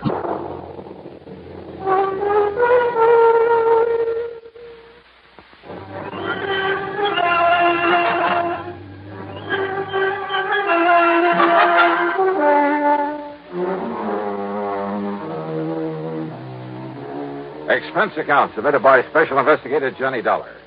To the Tri-Western Life Insurance Company, Eugene, Oregon. Attention, Mr. Percival Leslie Fairfoot. Wow. Following is an account of expenses incurred during my investigation of the really gone matter. Percy Fairfoot. And a missing beneficiary by the name of John Doe. Oh, well, it's a living. So in spite of the late hour, item 1 is $162.85 plane fare, Hartford to New York to Portland, Oregon. For some reason or other, I couldn't get to sleep during the cross-country flight. Of course, it may have had something to do with the good-looking redhead in the seat next to me. In any event, by the time we pulled into Portland a few minutes after 4 a.m., I was bushed. Then I had to wait some 4 hours for the local flight to Eugene. It was after 11 a.m. when I finally walked into the office of Tri-Western on Jefferson Street. I was tired, hungry, and in no mood to bandy words with anybody by the name of Percy. The office straight ahead, Mr. Dollar. Thanks. He's expecting you. Very anxious to see you. Oh, yeah, I'm sure. Well, come in, Dollar. Close the door and come in and sit down. You're Percival Leslie? Yeah, that's right. Call me Les. And come in, come in. Yeah, sure. Well, you look like you've been run through a ringer, Johnny. How about a little drink? Think that might help? No, thanks. Or is it because you've been nipping at the jug all the way out here? Oh, hardly. Of course, there was that redhead in the seat next to mine. Oh, yeah, those redheads, they'll do it to you every time. Good looking. Well, I told you I didn't get any sleep. Oh, baby, you're a man after my own heart. But now, listen. Did Pat McCracken tell you why I wanted to see you? Something about a missing beneficiary. Now, here's a story in a couple of nutshells or two. We got a lot of farms around here. Big ones, little ones, all kinds. A few years ago, Harvey Wakeman and his family came out here. That's Mrs. Wakeman and his 20-year-old son, Ben. It's Wakeman's policy that's involved? Just let me give it to you my own way. It'll save time. Huh? Yeah, shoot. Well, Wakeman used to be a professor at some agriculture college somewhere back east. When his doctor told him if he didn't stop teaching and retire, he'd die before his time, why, he came out here and bought this farm up this side of Coburg and went to work on it. He called that retiring? Oh, he did wonders with it. And when he died a few weeks ago... Wait a minute, Yeah? A wife and son? That's right. But he left the insurance to somebody by the name of... That's right, to a man named Jonathan Doe. Just who is this John Doe? Ask me, Johnny. He isn't. Well, what do you mean by that? Ask me, Jonathan Doe is dead. Now, he must have known old man Wakeman was leaving him this money, so why isn't he around to collect it? Yeah, I see. Tell me one thing, Les. What's that? How did Wakeman die? Sound asleep in his own bed in his own house. Nothing to be suspicious about, if that's what you meant. Okay. Now, let's get back to Jonathan Doe. Wakeman's best friend, Johnny. Had a farm just north of Wakeman's on a little side road. The way I understand it, Wakeman spent almost as much time this past year over at Jonathan's helping him out as he did on his own farm. His best friend? Yeah, that's why he left him the insurance money. After all, he left his widow and his boy his own farm worth 3 or 4 times that much. I see. But now my problem is I can't find Jonathan Doe. Well, he just disappeared? Just disappeared. When? About the same time Harvey Wakeman died, near as we can figure it. That was 3 months ago. What did the police think? Well, they decided the only thing we can do is wait. Maybe he'll show up again. But you ask me, Johnny. Yeah? That means wait for 7 years until he's legally presumed not to be alive, and then give the money to the secondary beneficiary. Legally presumed not to be alive. That's a funny way to put it. Well, that's the way Harvey Wakeman had me write it in his policy. But you know what it means, Johnny. Sure, the statute of limitations. When someone fails to show up for 7 years, the law presumes him to be deceased. But this company doesn't like that sort of stuff hanging over its head. So, Johnny, it's up to you. Either find this Jonathan Doe or, more likely, prove him dead. So how are you going to start? You know something? Yeah. Well, you've given me so much to go on. Right. That, Les, I haven't the least idea.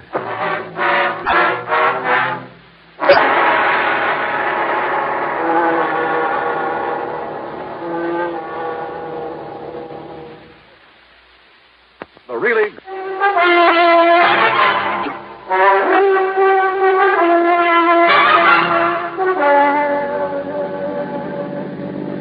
Expense account item 2, $50 deposit on a rental car after a big lunch at Les Fairfield's expense. I crossed the Willamette, then drove north. A couple of miles inside of Coburg, I found the prosperous-looking Wakeman farm. As I pulled up in front of the house, a clean-cut young fellow in blue jeans came over to the car. Afternoon, mister. Can I help you? I'm Ben Wakeman. Yeah, hiya, Ben. My name's Johnny Dollar. Dollar? Insurance investigator. Oh. Oh, then you must be here because of Jonathan Doe. Yeah, that's right. Sure save you people a lot of time and trouble if Mr. Doe showed up, wouldn't it? Any idea what might have happened to him, Ben? Me? Why, no, sir. Well, I have, Mr. Dollar. I could hear you through the window. I'm Mrs. Wakeman, and I have a couple of ideas about what happened to him. How do you do, Miss Wakeman? You know what I think? Well, now, Ma. I think Jonathan Doe was just so broken up over my husband's passing that he couldn't bear just staying around not being able to do anything about it. Ma, They were the closest friends that ever lived, Harvey and Jonathan Doe. Tell me, Mrs. Pa spent more time with him, helping him, loaning him his implements. Well, maybe I guess our Alice Chalmers tractor's still over there. Ben? I know it is, Ma. And as soon as Mr. Waverly says it's All okay, right, all right. Yes, Pa spent more time with him lately than he did here. And with the shock of Pa's going, well, I just think he went away. Ma, I don't mean to argue with you, Ben, the more you say no, the more I believe it's true. You just know the best way to keep me thinking something is to say it isn't so. You're just like your father was. You said you had 2 ideas, Mrs. Wakeman. Well, of course, Mr. Dollar. Any reason why this Jonathan Doe wasn't just, murdered? Ma, please. Any reason you know of why somebody might have murdered him? Well, no, but just the same, it's a possibility, isn't it? What sort of a man was Jonathan Doe? Well, according to Pa. No, I mean in your own opinion. Well, you see, I just never did get around to meet him. Goodness knows I told Pa to invite him over here to Sunday dinner often enough. Ben? Sir? Well, that is, I never met him either. I offered to go over there with Pa a couple of times and maybe help him out, but... You want the truth, neither Ben nor I ever really saw his farm close up until they told us he'd disappeared. It wasn't that Pa kept us away from him, it's just... Well, who around here did know Jonathan Doe? Well, actually, I guess even we wouldn't have known about him if it hadn't been for Pa. That's true, Mr. Dollar. It's just Kind of funny that they knew so little about Mr. Wakeman's closest friend and beneficiary of his insurance. But the more I questioned them, the more sure I became that they really didn't. More important, tired as I was, Mrs. Wakeman's constant jabbering nearly drove me off my rocker. So, after learning that the Eugene police had made what little investigation there was, I drove back to town, dropped in at headquarters. Well, you really should ought to talk to Sergeant Conroy, Mr. Dollar. He's the one really been out looking for that Jonathan Doe. John Doe, ain't that a laugh? Yeah. Well, is Conroy around here now? It's his afternoon off. I don't know where you'd find him. He'll be on duty 8 a.m. in the morning, though. Okay, thanks. I'll catch him then. Sure. I spent the rest of the afternoon contacting everybody I could think of who might have had some contact with Jonathan Doe. At the post office, I learned the delivery man had only seen him at a distance, driving Wakeman's tractor across the field. None of the merchants remembered his having ever come in. I drove out into the country again, talked with other farmers living nearby. None of them knew anything about him, nor had ever seen his face. I drove to his farm, went over the place with a fine-tooth comb. Result? Nothing. Except, perhaps, that it was obvious he'd never owned a cart or any livestock, nor many of the usual agricultural implements either. As a matter of fact, the Alice Chalmers Mrs. Wakeman mentioned was the only motorized piece of... Wait a minute. No car. I went back to Eugene again, checked with ticket offices, bus, plane, and railroad. Nothing. I began to wonder if this John Doe ever existed. But then at City Hall, in the Hall of Records, I had that idea knocked right out of my head. Well, here are the records, Mr. Dollar. All in order. Dollar, tell me this. Did you ever see and talk to this man? Well, no. Well, who in this office might have talked to him? Well, I would have. But, you see... Hey, now, wait a minute. Where's the signature on these? Well, you see, they were all signed by Mr. Waverly. Waverly? Well, that's lawyer John Waverly had his power of attorney. Where'll I find him? Well, I understand he went up to Portland this afternoon. Oh, son of a gun. Somebody around this town must have known this Jonathan Doe, must have seen him somewhere, sometime. Well, of course, Mr. Dollar. All right, who? Well, now, that's something I just don't know.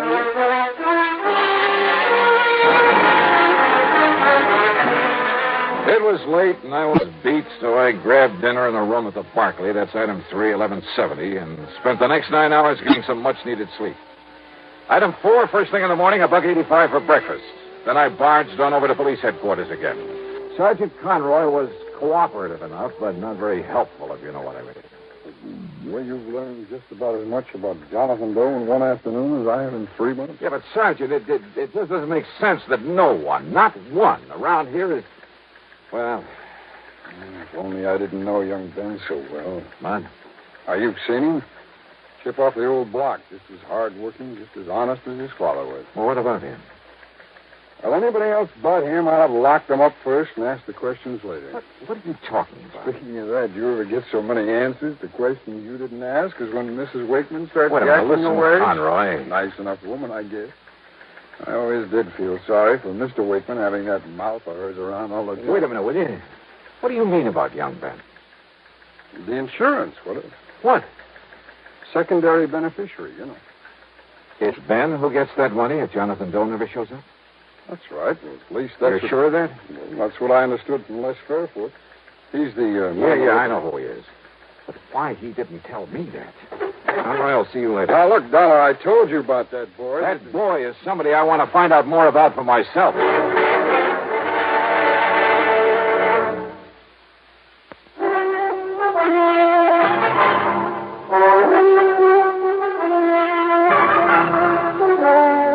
Expense account item 5, 10 cents for a telephone call to Les Fairfoot.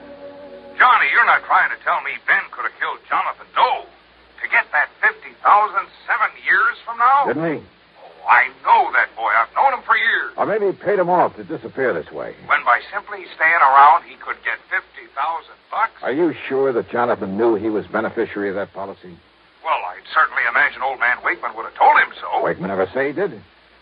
Oh, no. You ever tell it to Jonathan? I never even met him. Not you nor anybody else, and I've been wasting all this time trying to find someone who did, who knew something about him. But, brother, that's all beside the point now. What are you going to do? Go out to that farm for a showdown with Ben Wakeman. Showdown? I'm afraid I kind of made a fool of myself trying to trick that boy into confessing that he disposed of Jonathan Doe. He had an answer for everything. But I mean a straightforward, honest, eye-to-eye answer. As for his mother... Ben, who's worked so hard to take care of me and Pa ever since you first got sick, how can you say such a thing? It's all right now, Mother. It's just Mr. It's Dollar. just that he's accusing you of the most horrible, the most awful things, and he has no right to. Well, look, Mr. You think that Ben, this wonderful boy who's taken such good care of this farm, just like his father wanted, and who's even taken care of Jonathan's place ever since and taken care of us, I ought to scratch your eyes out for even thinking such a thing. Well, I'm sorry, Mrs. Wakeman. You'd better be, and you just better get out of here. Mother, If please. I had any sense, I'd sue you. I'd call up John Waverly and Wait tell a minute. him... Waverly? That's right. Lawyer Waverly. He was Dad's attorney, Mr. Dollar. Your father's, too? Of course. Then he's the one I want to see. Just don't you worry about that. You just come around here like this anymore, and you'll see him in court. Mrs. Wakeman. Go on now, get out of here. Mrs. Wakeman, I may end up by owing you a big fat apology. You certainly will, but right But now... until I talk with this lawyer. Right now, you can just get out of here. Yes, ma'am.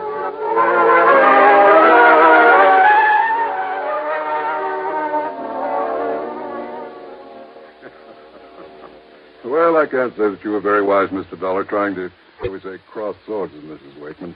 You see, she was one of the reasons Harvey Wakeman spent so much time on the farm of Jonathan Doe. Just to get some peace and quiet. Yeah? Now, Mr. Waverly, let's stop beating around the bush. Are you going to tell me something about this John Doe? No. No. You're the one person I found. You had his power of attorney. You're the one person who must have seen him, must have known him. No, Mr. Dollar. No, what? What are you talking about? Did you see Wakeman's insurance policy? I know about it, naturally. First beneficiary, Jonathan Doe. Right. The money to go to the second beneficiary. That's Ben Wakeman. Yes.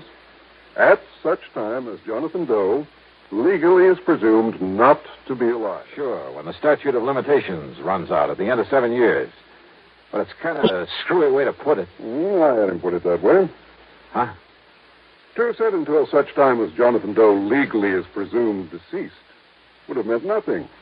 What? That's right. For the simple reason that he was never alive. Huh? Ben is a young man. His father loved him very dearly. The boy meant everything to him. Mr. Waverly. Wakeman knew he didn't have long to live. He arranged it so that his farm and the profits from it would pass to his widow and his son. Well, of course. But he wanted to do more for the boy after Ben had really reached maturity.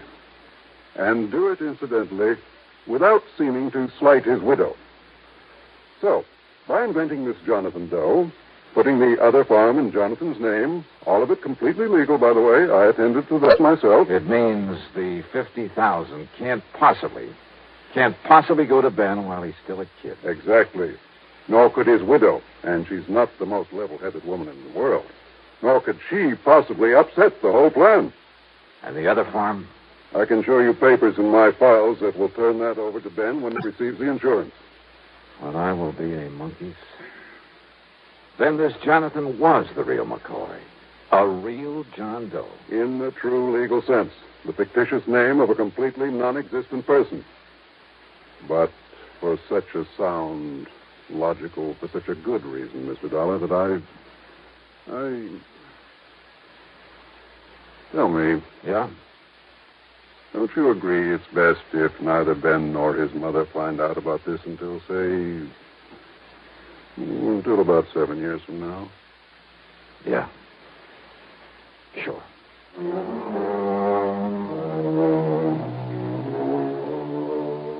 So, Les, you can just hold this $50,000 payment outside and outstanding for a while. And don't forget to keep up the interest on it. Also, I think you have sense enough to keep your mouth shut about it. So, expense account total, including another hotel bill and the trip back to Hartford, $40105. Yours truly, Johnny Dollar.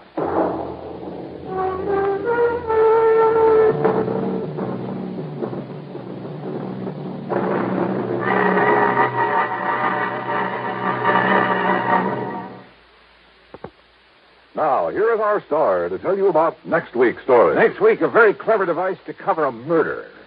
And it almost worked. Join us, won't you? Yours truly, Johnny Dollar.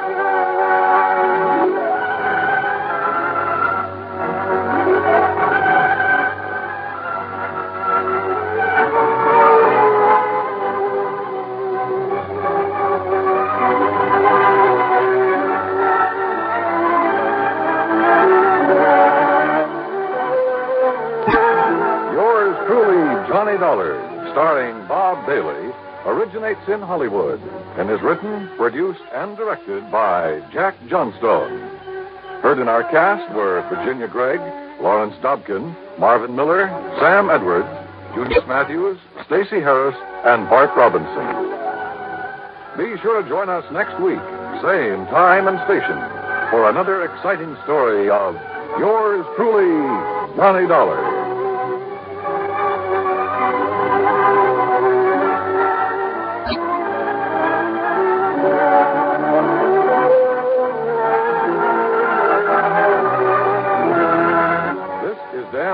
Brady speaking.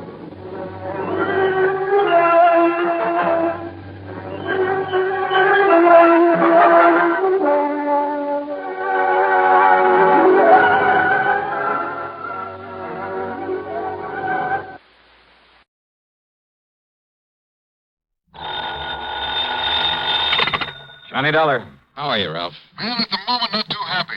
One of our clients, a pretty important one, is a man named Bertram Haskell. He owns a small copper mine up near Houghton, Michigan. Where's that?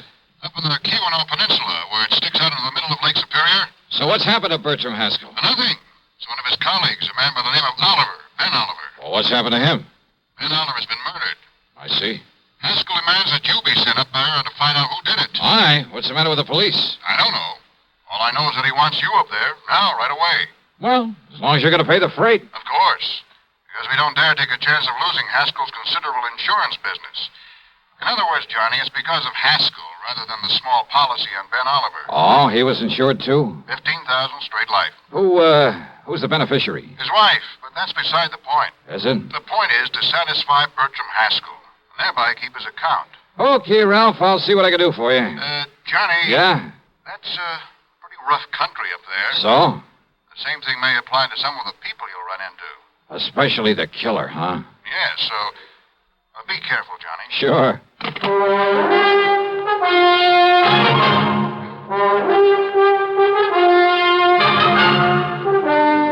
CBS Radio brings you Bob Bailey in the exciting adventures of the man with the action-packed expense account, America's fabulous freelance insurance investigator. Yours truly, Johnny Dollar.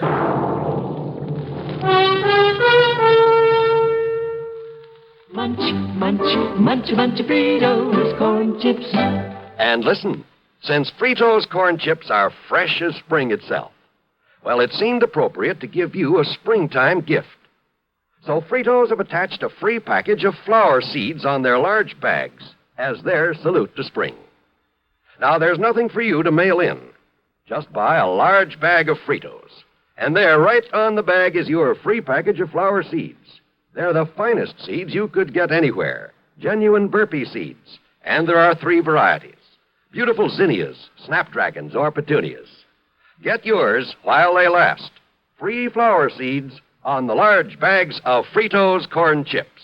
Munch, munch, munch a bunch of Fritos, corn chips. It's not polite to smack your lips, but you can't help it with Fritos corn chips. Munch, munch, munch a bunch of Fritos, corn chips. And now, Act 1 of yours truly, Johnny Dollar.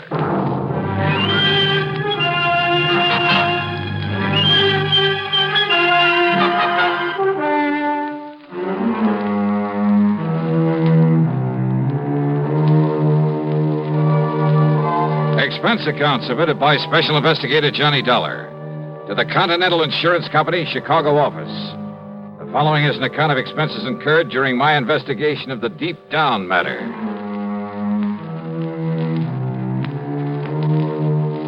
Expense account item 16185 for a plane to Chicago, then a flight to Houghton, Michigan, far up on the Keweenaw Peninsula. It was mid-afternoon when I climbed off the plane and spent item 2, $50 deposit on a rental car. I got a highway map and directions to the Haskell mine, then headed north on Route 41.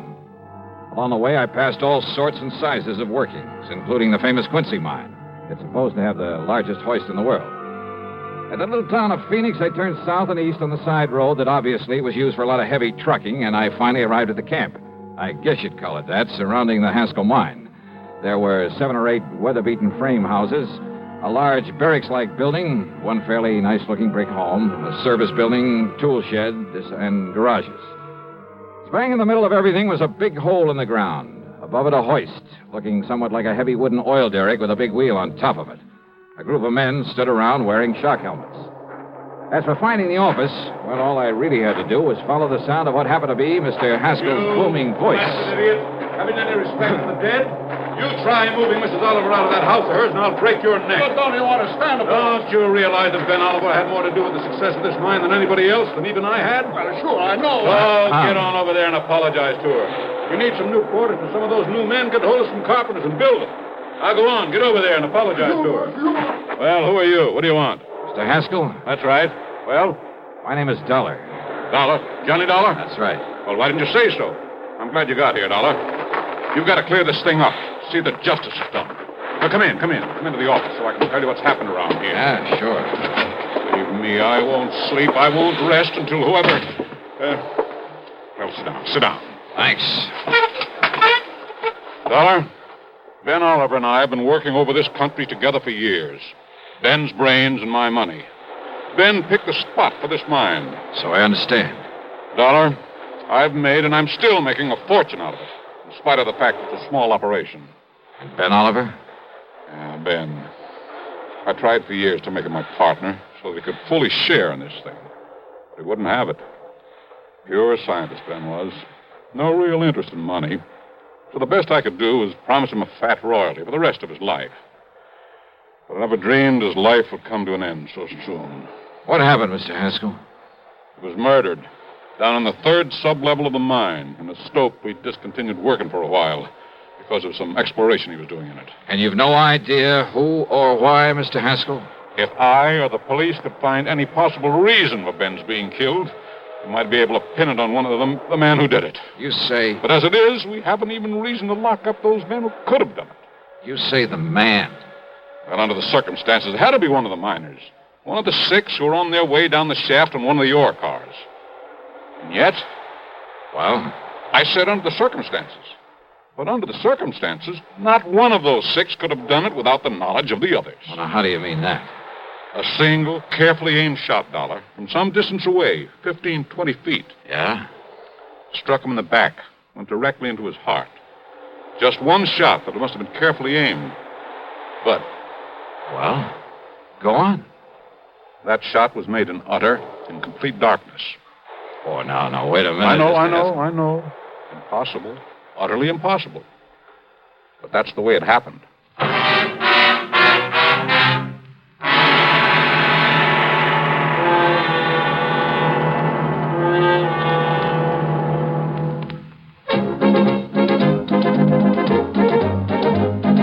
Winston tastes good like a cigarette should. Winston tastes good like a cigarette should. Winston gives you real flavorful, rich tobacco flavor. Winston's easy drawing too. The flavor comes right through to you. Winston tastes good like a cigarette should. A modern filter? Sure, Winston has it. But that's only the beginning of a Winston. Up front, up where it really counts, Winston packs exclusive filter blend. Light, flavorful tobaccos, specially selected and specially processed for filter smoking. Filter blend. That's why it's fun to smoke Winston, America's best-selling filter cigarette. Winston tastes good like a cigarette should. And now, Act 2 of yours truly, Johnny Dollar, and the Deep Down Matter.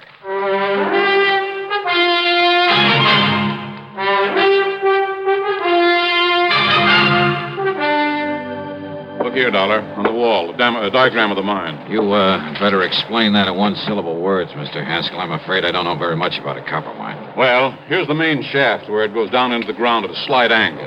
It goes down along one side for the most part, one side of the main ore body. That's under that big hoist I saw outside. That's right, yes. The hoist, by means of a continuously running cable, works the ore cars up and down. Like buckets on a conveyor belt. Only they're detachable from the cable in order to fill them at the various levels, then bring them up and dump them at the surface. Now, just exactly where was Ben Oliver killed? 321 feet below the surface, on the third sub-level, in what you might call a big room or cave down there. And remember, Dollar, Ben was shot in the dark. No lights down there? Ordinarily, yes. Plenty of them, all over. You better tell me exactly what happened, Mr. Haskell. Oh, better still. I'll take you down there, let you see things for yourself. And you'll see why it was quite impossible. Yeah, we'll see. The last shift has just come out of the mine, so we'll have it to ourselves. Whatever you say. You'll say you'd better wear one of these shock helmets and these gloves. Okay.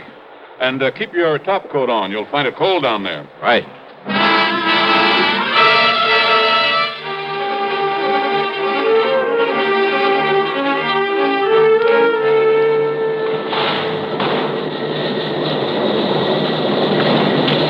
Riding that ore car down into the bowels of the earth was something I won't very soon forget.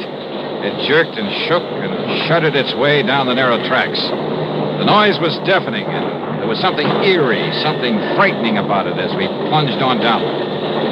Picture yourself aboard a slow-moving, noisy roller coaster going almost straight down into utter blackness, and you'll have some idea of what I mean. Blackness, that is, except for the various levels we passed. All of them were strung with glaring electric lights, and I could see great caves. I believe you call them stopes, where the miners had cut away the ore. Here we are, Dollar. The third sub-level. There it is, Dollar. The stope where Ben was killed. This big cavern in front of us? Yeah. He was apparently chipping away some samples of rock there at the side with his back to this shaft. Well, now, wait. You said it was dark in here when it happened. But there's enough light in here now. Ben was checking some of this ore for uranium. Uranium?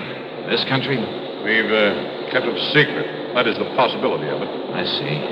Well, go on. Well, he sent a message up to me asking me to get his scintillator, a Geiger counter, and so on. I picked them up at his home and brought them down here with the men, the 6 men I mentioned. And? As we reached this level, as I was about to disengage the car from the cable, the lights here suddenly went out. So I stopped the car in its noisy fashion, and then, after a minute or so, one of the men struck a match. Dollar, do you see this light switch? We found somebody pulled it. One of the men aboard the ore car. It had to be. Anyhow, I turned it on. We had light again. And there at the side, 15 or 20 feet away from us, lay the body of Ben Oliver. Did you hear the shot? Above the noise of stopping the car? What's more, Did anyone see the muzzle flash? No. You see, the weapon was a powerful air gun, a pistol of foreign make. We later found it at the bottom of the shaft. Fingerprints? No. The men were all wearing heavy leather gloves. Well, did any of them actually see Oliver here before the lights were cut off? I saw him. And it all happened in the few seconds between the time the lights went out, you stopped the ore car and put them on again. In total darkness, one of those men was able to fire accurately, the shot that killed him. No sign of a flashlight, anything like that? No. Then I see what you mean about it being impossible. Nevertheless, it was done, and by one of the men aboard the car. And that's why I sent for you, Dollar, in the hope that you somehow can bring the killer to justice. Well? Well, from here, Mr. Haskell, it looks like you've handed me a pretty large order. Act 3 of yours truly, Johnny Dollar, in just a moment. Welcome, recording star Mel Torme. It's terrible trying to sing with a bad cold. So I always take 4-way cold tablets to relieve cold miseries fast. Good idea. Tests of all the leading cold tablets proved 4-way fastest acting. 4-way starts in minutes to relieve muscular pains, headache, reduce fever, calm upset stomach, also overcomes irregularity. When you catch cold, try my way. Take 4-way cold tablets. The fast way to relieve cold distress and feel better quickly. 4-way, only 29 cents. Now a word about another fine product of Grove Laboratories. To get rid of embarrassing dandruff in 3 minutes, change to Fitch Dandruff Remover Shampoo. 3 minutes with Fitch regularly is guaranteed to keep unsightly dandruff away forever. Apply Fitch before wetting hair. Rub in 1 minute. Add water, lather 1 minute. Then rinse 1 minute. Every trace of dandruff goes down the drain. 3 minutes with Fitch and embarrassing dandruff's gone. At the same time, Fitch can brighten hair up to 35%. Get Fitch Dandruff Remover Shampoo today. And now, Act 3 of yours truly, Johnny Dollar. I told Haskell I'd take on the case only if he'd let no one know why I was there at his copper mine. I parked my bags in the guest room of his house. Apparently lived alone there. During dinner, he told me more about Ben, about their close relationship, about Oliver's hope of finding enough good uranium ore to make the mining of it practical. However, in spite of his optimism, Dollar, I'm afraid it was all just wishful thinking on Ben's part. Well, certainly worth some further exploration, though, isn't it, Mr. Haskell? I doubt it. But we'll see. The important thing now is to find his killer. Do you feel the police were thorough enough in their investigation, in their questioning of the men aboard that ore car?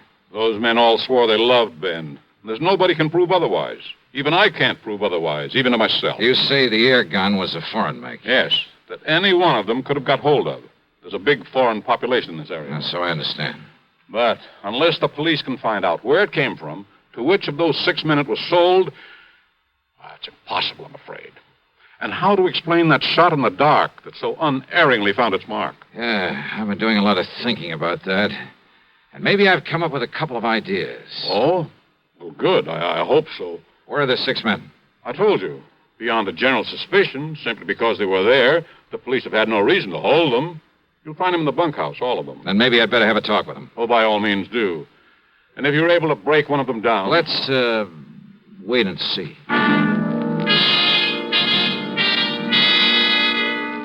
Yeah, I did have a couple of ideas about that impossible murder. I questioned the men without telling them my real status in the case. But more important, I talked to Ben Oliver's wife. A quiet, gentle little woman. All in all, I felt she was taking the whole thing very well. Yes. Bertram Haskell was always very good to Ben in his rather domineering way. But why do you ask? Well, it's good to know what kind of a man I'll be working for, if I take the job. Just be sure you look out for yourself. That you get full credit for any discoveries you made. Well, now, that doesn't quite tie in with what you just finished saying about Mr. Haskell, does it? Ben was so unselfish, self-effacing, so easy to take advantage of. Oh, no, I shouldn't talk that way. You sound as though you don't quite trust Mr. Haskell. Please, I didn't mean that at all. I see. I understand your husband thought there might be uranium in this unlikely spot. He was sure of it, Mr. Dollar. He told you so? I typed out his report to Mr. Haskell. Oh? Do you remember what he said in it? Only that he was certain it had great commercial possibilities and that he... Only that he what, Mrs. Oliver? No, it isn't nice the way I'm thinking. The way I was thinking then, so let's not talk about it. Well, look, this job, Mrs. Oliver, do you realize that it might mean a great deal to me? That if there's some reason why I shouldn't take it, well, isn't it only fair that you tell me? All right. You seem like a nice young man, so I'll tell you this. Yes? In the report, I made Ben say that he felt he should share in the uranium profits, the way he was not able to share in the money from the copper he discovered. I see. Thank you. Your husband had various instruments for detecting uranium, didn't he? Yes, I'll show them to you. Oh, good. They're here in the closet. The things Mr. Haskell was taking down to him the day that he... Yeah, I see. Geiger counter. And I guess this thing is a scintillator. Yes. And this?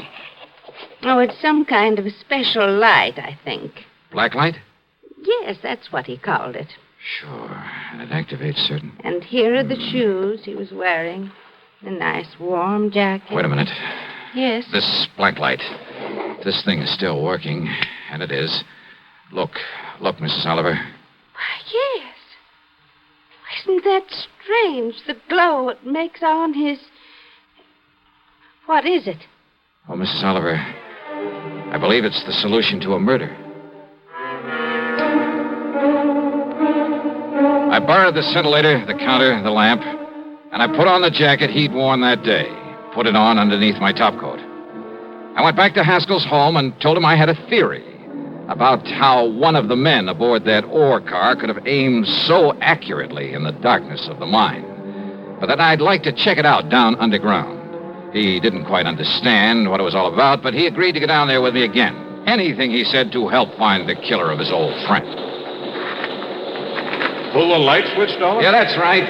Put out the lights so everything will be as it was the moment Ben Oliver was shot.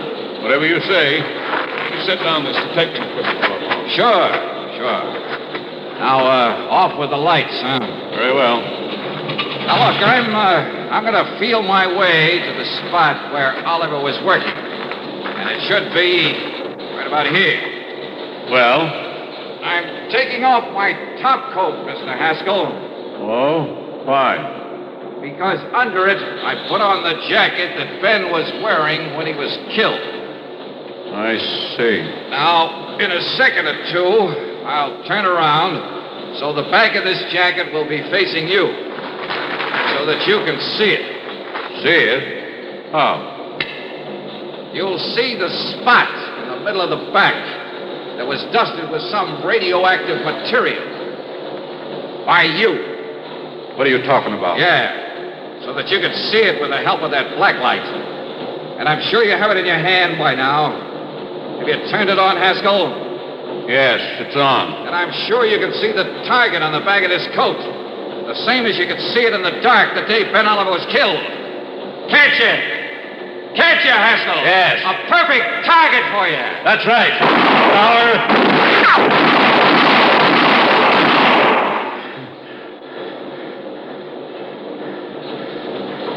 All through. What? No. Surely you don't think I stayed in that coat over there. Dollar, listen. Listen. Maybe there was uranium down here, huh? You knew there was. And you knew the only way you could keep all of the profits from it was by getting rid of Ben Oliver. All right. All right, but listen, Dollar. Oh, listen. drop dead. And maybe you will, Haskell, if you try anything funny on the way back up to the surface. No. You see, this gun of mine is still loaded.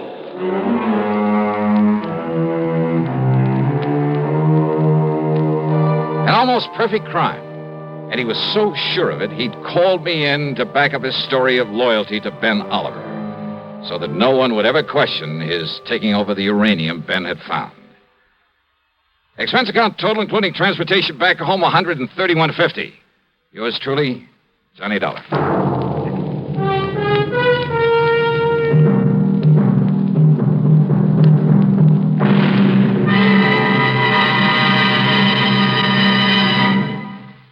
Our star will return in just a moment.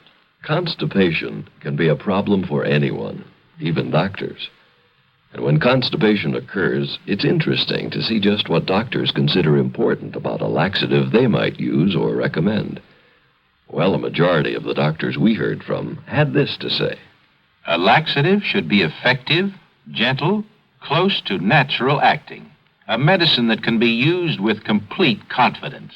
Now, X-Lax has been popular with many doctors and millions of people over the years because chocolated X-Lax is effective. Overnight, it helps you toward your normal regularity. X-Lax is so gentle, so close to natural acting, there's no upset. That's why many doctors and millions of people use X-Lax with complete confidence. X-Lax, the laxative that helps you toward your normal regularity, gently. Overnight. Now here is our star to tell you about next week's program. Next week, Denver, Colorado, and a string of supermarket robberies. And what a racket. Join us, won't you? Yours truly, Johnny Dollar.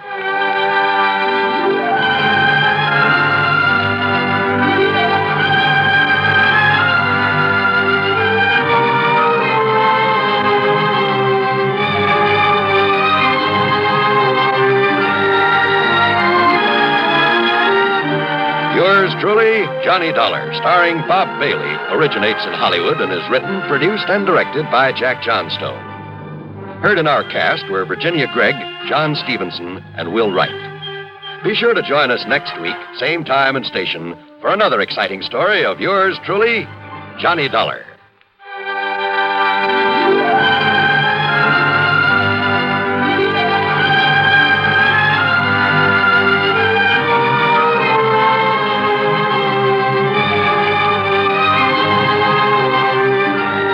This is John Wall speaking.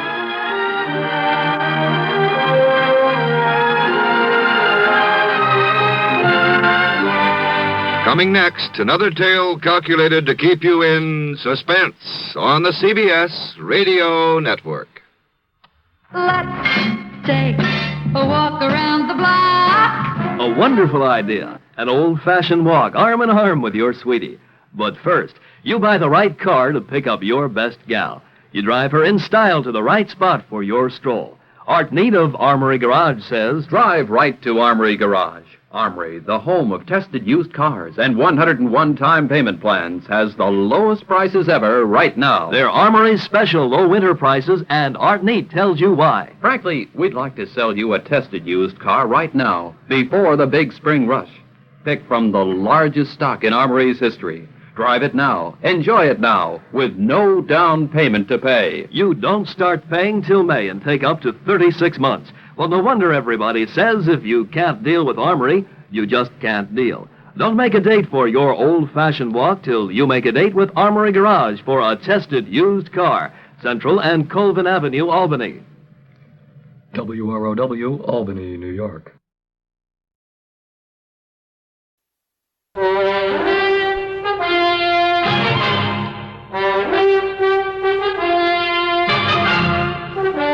CBS Radio brings you Bob Bailey in the exciting adventures of the man with the action-packed expense account, America's fabulous freelance insurance investigator. Yours truly, Johnny Dollar.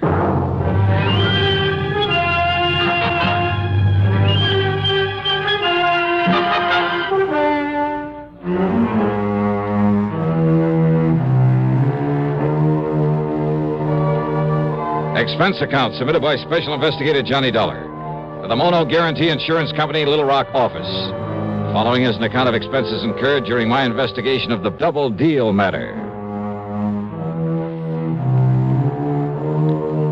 Expense account item 1, $14.10, plane ticket from Hartford to Philadelphia, PA. Item 2, $6.25, taxi and tip for the ride into Eastern Trust and Insurance on Walnut Street. Hiya, Ted. Mighty glad you could make it, Johnny. How are you? So they made you the big wheel in this office, huh? Made me the goat is more like it. Sit down. Yeah, sure. Now, what's this about Mickey the Hood? Michael Jonathan O'Banion. Oh, it's a nice, respectable-sounding name, but... Oh, brother, what a character. Bootlegger, among other things, wasn't he? Rum runner, gun runner, smuggler, jewel thief. Probably a killer, too, back there in the 20s. Only they could never pin it on him. Yeah, a real nice boy. Well, after he served his term, in order to fill out his parole, he worked for one of the drug companies here in town. Oh? And then about, 2 years ago, he opened a little importing company. Probably just a front. Importing? Yeah, drug imports, mostly from the Far East. And that's when Bruce Terwilliger sold him all his insurance. Terwilliger? Yeah, my predecessor in this job. Oh. That's when he sold Mickey all his insurance. Nearly $500,000 coverage on his business. I'm sure it's not worth a tenth of that. And over $250,000 on his life. Sounds as though he's still in the rackets. Sure. And wants plenty of coverage in case he gets bumped off. And he should have been, long time ago. All right, who's his beneficiary? Oh, hold your hat, Johnny. Mary Toodles Baker. Toodles? Yeah. She's a cheap stripper, right out of the saloon circuit. So you want to take him off your books, huh? Well, he's a bad risk. He's constantly behind in his premium payments, and I just don't want him as a client of this office. Well, I can't say I blame you. But this dear old saintly conservative company won't let me cancel his policies until I can get some legal proof. Prove he's still in the rackets, huh? Yeah. And, Johnny, that's your job. Oh, now, wait, Ted. Yeah? That's not for me. That's a police job. Yeah, but they haven't got a thing on him, Johnny. So far as they're concerned, he's behaving himself, staying out of trouble, and just running his drug business. Yeah, but you think differently. Well, I bet my bottom dollar on it. And Johnny, if you can prove it for look, me... Ted, what am I supposed to do? Stick my neck out to a punk like Mickey just because you have a hunch about him? Hunch? No, thanks, Ted. If a guy like that happens to be involved in fraud against the company, something like that, you call on me and I'm stuck with him. But to try to frame him for you when there's no real evidence against him... Frame him? Now, wait, I didn't say that. Just show him up for a wrong guy. Look, when he commits some offense against the company, okay. But until then... Johnny. No, sorry, Ted, but it's no go. No, you mess around a character like that without legitimate reason, I'd end up with a hide full of lead. No, so Johnny, thanks a lot. I want nothing to do with him. But, Johnny... Sorry, Ted. Okay. I suppose all I can do is wait until it's too late. And we have to pay him a lot of money on some fraudulent claim or on his rotten carcass. Afraid so. Oh, Johnny, if you'd only... Oh, excuse me. Ted Kleiner. Well, that's all you wanted me for. Dollar? Hmm? Why, yeah. What did you... Look, talk a little slower, will you? Well, yeah, he's right here. What's that? Here, look, you talk to him. Here, Johnny, it's for you. For me? Oh, some crazy. He said he traced you here through your call service back in Hartford. Okay, let me have it. Asked me the guy's off his rocker. $20. Of his taking on this matter. Hello? Evan only knows what might happen. Hello? Well? John Dollar? Yeah, that's right. John, you must come to see me at once. Who's that? The most terrible thing has happened. Oh, yes. Yes, what? This is Harry Branson at Philadelphia Mutual Liability and Casualty. Oh, I might have known. What? Nothing. What seems to be the trouble, Harry? Disaster, John, disaster. Can you see me at once? What about? The famous Canary Diamonds. Listen, Oh, John. now, wait, Harry. I brought those things back from France some months ago. I know, but now they've been stolen again. They what? Yes. John? Okay, Harry, I'll be right over. Who the devil was he? Well, now that insurance man wants to hand me a case that I can really do something with. Oh? And he'll pay me a pile of dough if I can solve this theft for him. Theft? Yeah. Hey, wouldn't it be nice if I could sort of tie Mickey the Hood in on it? Johnny, are you serious? You really think you could? Ted. Yeah, Johnny. Fat chance.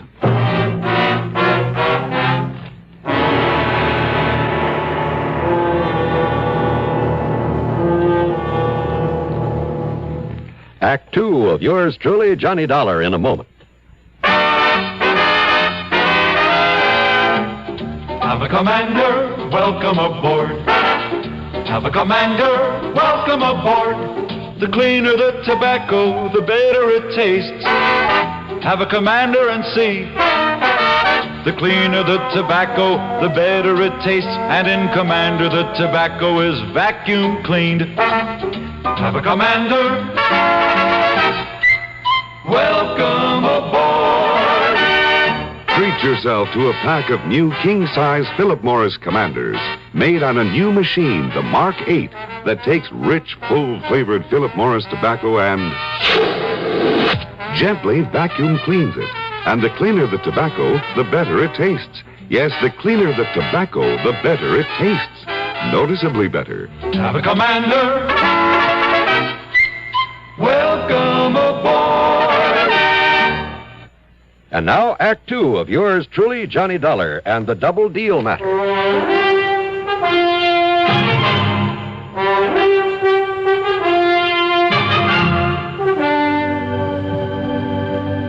I found Harry Branson pacing the floor, wringing his hands.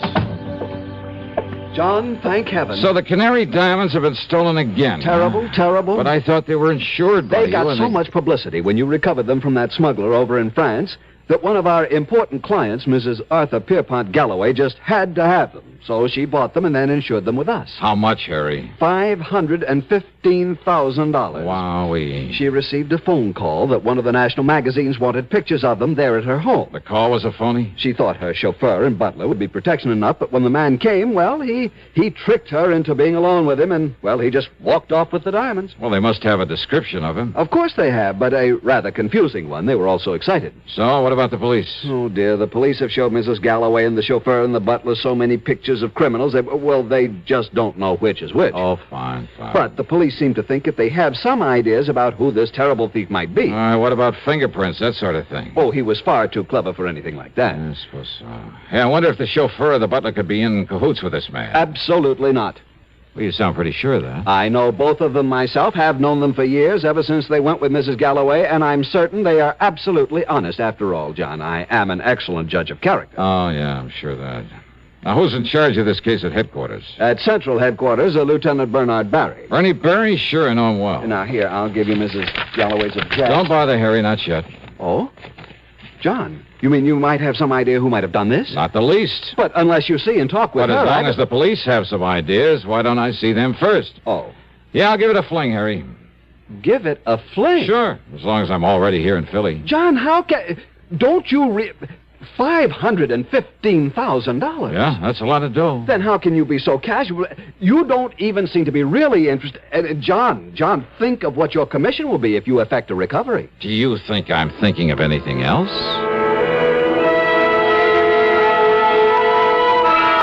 I walked on over to Central Police Headquarters and talked to Lieutenant Bernard Barry.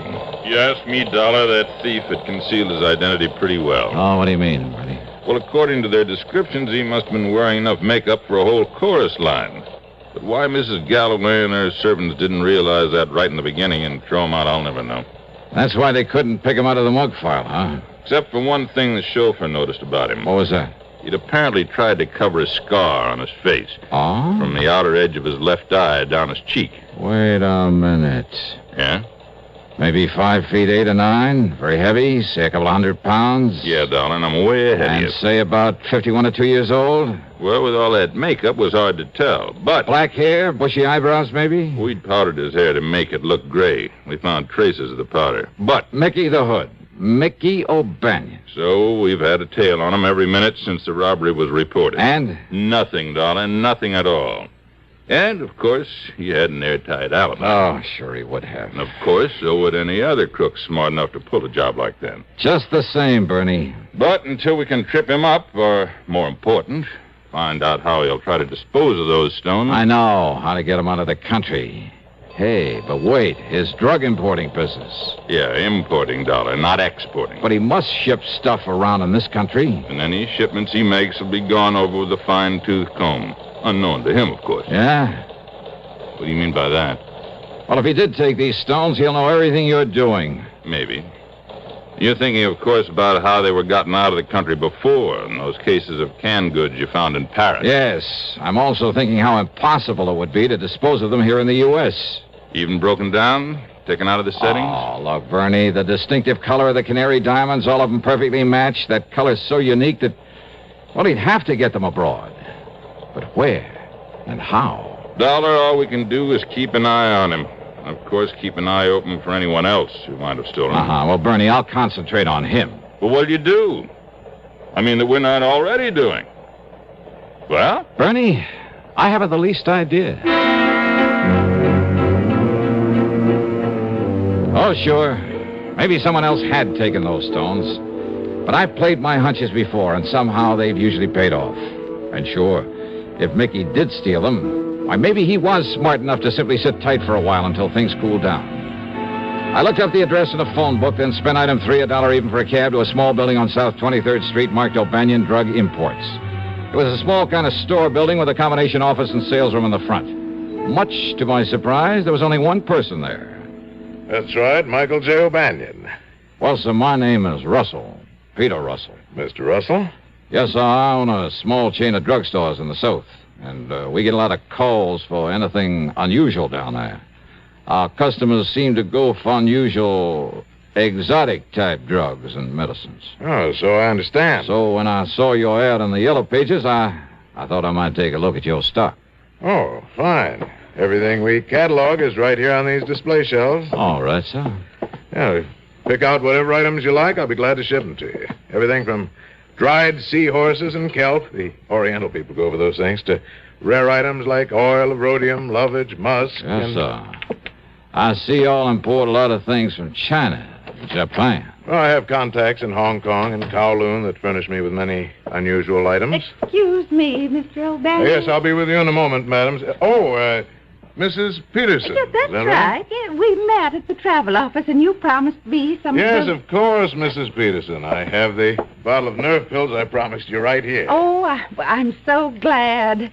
And how much do I owe you for them? Oh, not a thing. Not a cent. Well, Glad to have been able to make them up for you. Well, Here you are. aren't you nice? Such a big bottle, too. Oh, it's my pleasure, Mrs. Peterson. Well, have a nice trip. I hope I can swallow such big pills. Yeah, well, you just chew them like candy. Well, they don't taste bad. Just like sugar pills. Well, how nice. And remember, keep them in this bottle with its special seal and take only one each day.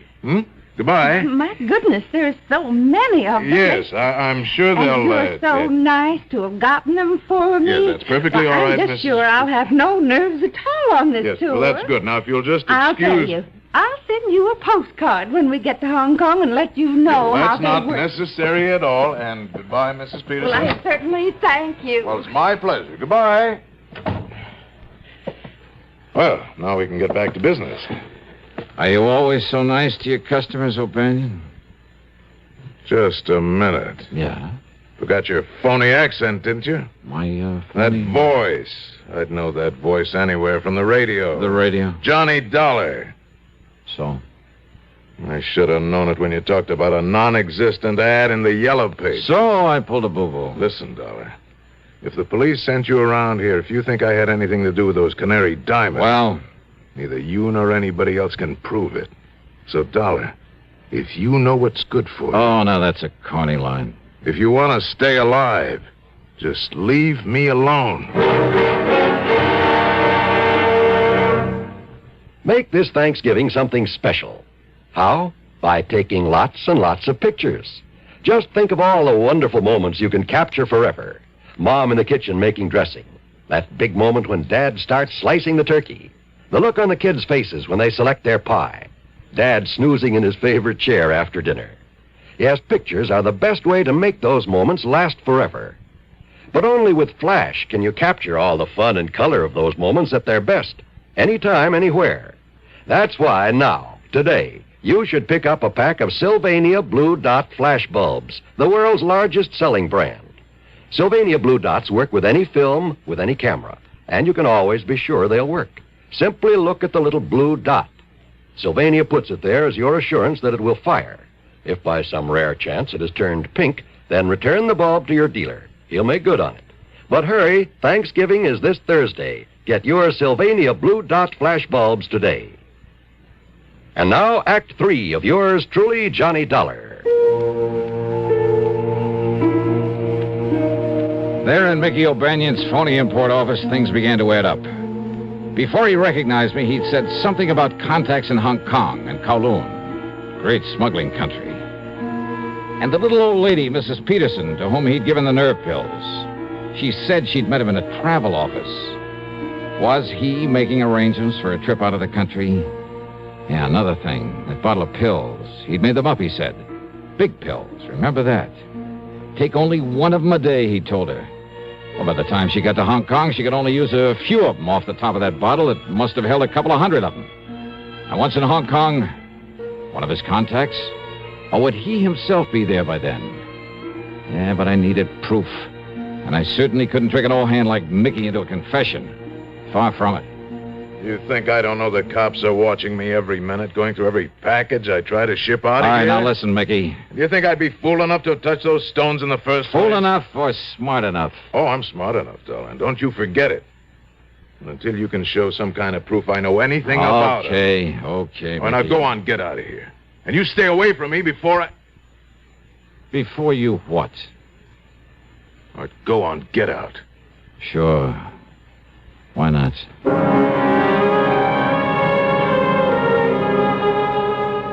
If only I'd had sense enough to follow that Mrs. Peterson. While I was standing there talking to Mickey, she could be on her way to a plane, a train, or steamship. Item 4, $1.30 in a phone booth, calling every travel agency, airline, steamship, company, railroad I could find listed until I got the one who'd arranged her round-the-world tour. That was due to leave in a few hours.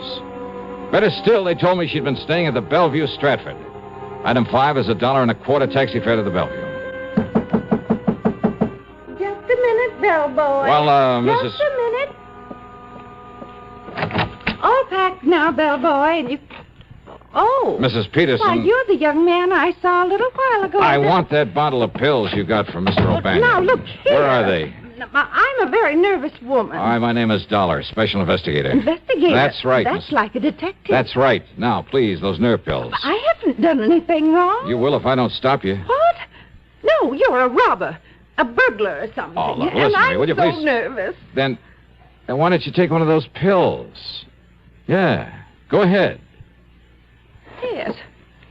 Yes, I will. While I dig out some credentials to prove I'm telling you the truth. Here. Now, here they are. All right, here are my credentials. And let me have this bottle. What? Johnny Dollar, freelance. But you're selling them. Now, they can't all be loaded with... Let me have one of those pills so I can... Here, now... All right, that one you took. Maybe from the bottom of the bottle. Because of the way they fell on the table when I spilled them out. What possible difference could... Oh. Oh, my dear, I've broken a tooth. No, you haven't. All right, spit it out into my hand. I certainly will. Come on. All right. Here. Broken tooth, huh? What? Ever see a more perfect yellow diamond than this? Diamond? Over a carat, I'd say. No wonder he had to make the pill so big. But I don't... Oh, and what a beautiful stunt. Who would ever think to question a bottle of nerve pills carried to Hong Kong by such a sweet, pretty little old lady? Well, but... And once there, either Mickey or one of his pals would take them away from him. Mr. Dollar? But instead, we'll just dissolve the sugar coating off the rest of these and... Mrs. Peterson, Well, yes, Mr. Dollar? how would you like some extra spending money on this trip? Say, a couple of $1,000? Couple of $1,000? And all you have to do is come along with me and tell the police where you got this bottle of pills. But I'm afraid I still... Well? Well, of course.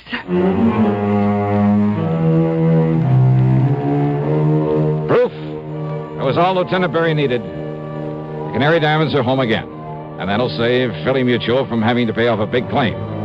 And Eastern Trust and Insurance has plenty of reason to drop O'Banion as a client. After all, he ought to be out of circulation for a long, long time. Expense account total $2,044.25. Yours truly, Johnny Dollar.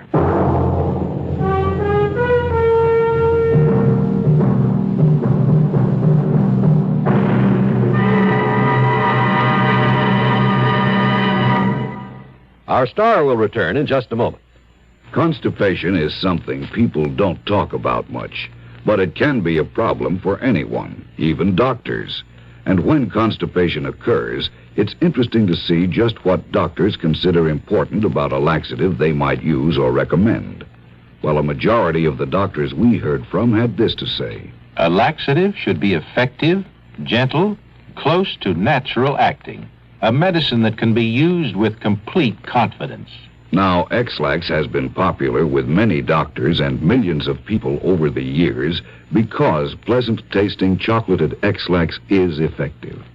Overnight, it helps you toward your normal regularity. X-Lax is so gentle, so close to natural acting, there's no upset. That's why many doctors and millions of people use X-Lax with complete confidence. X-Lax, the laxative that helps you toward your normal regularity gently, overnight. Now here's our star to tell you about next week's story. Next week, one of the roughest, toughest, and most unusual investigations I ever get involved in. Join us, won't you? Yours truly, Johnny Dollar.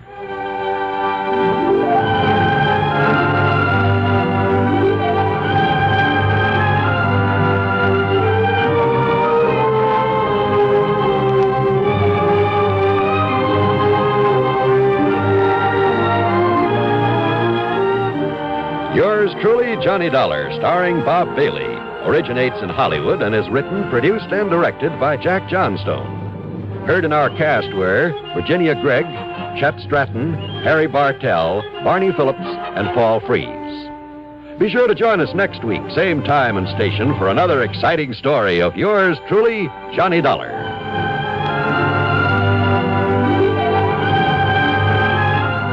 This is John Wall speaking.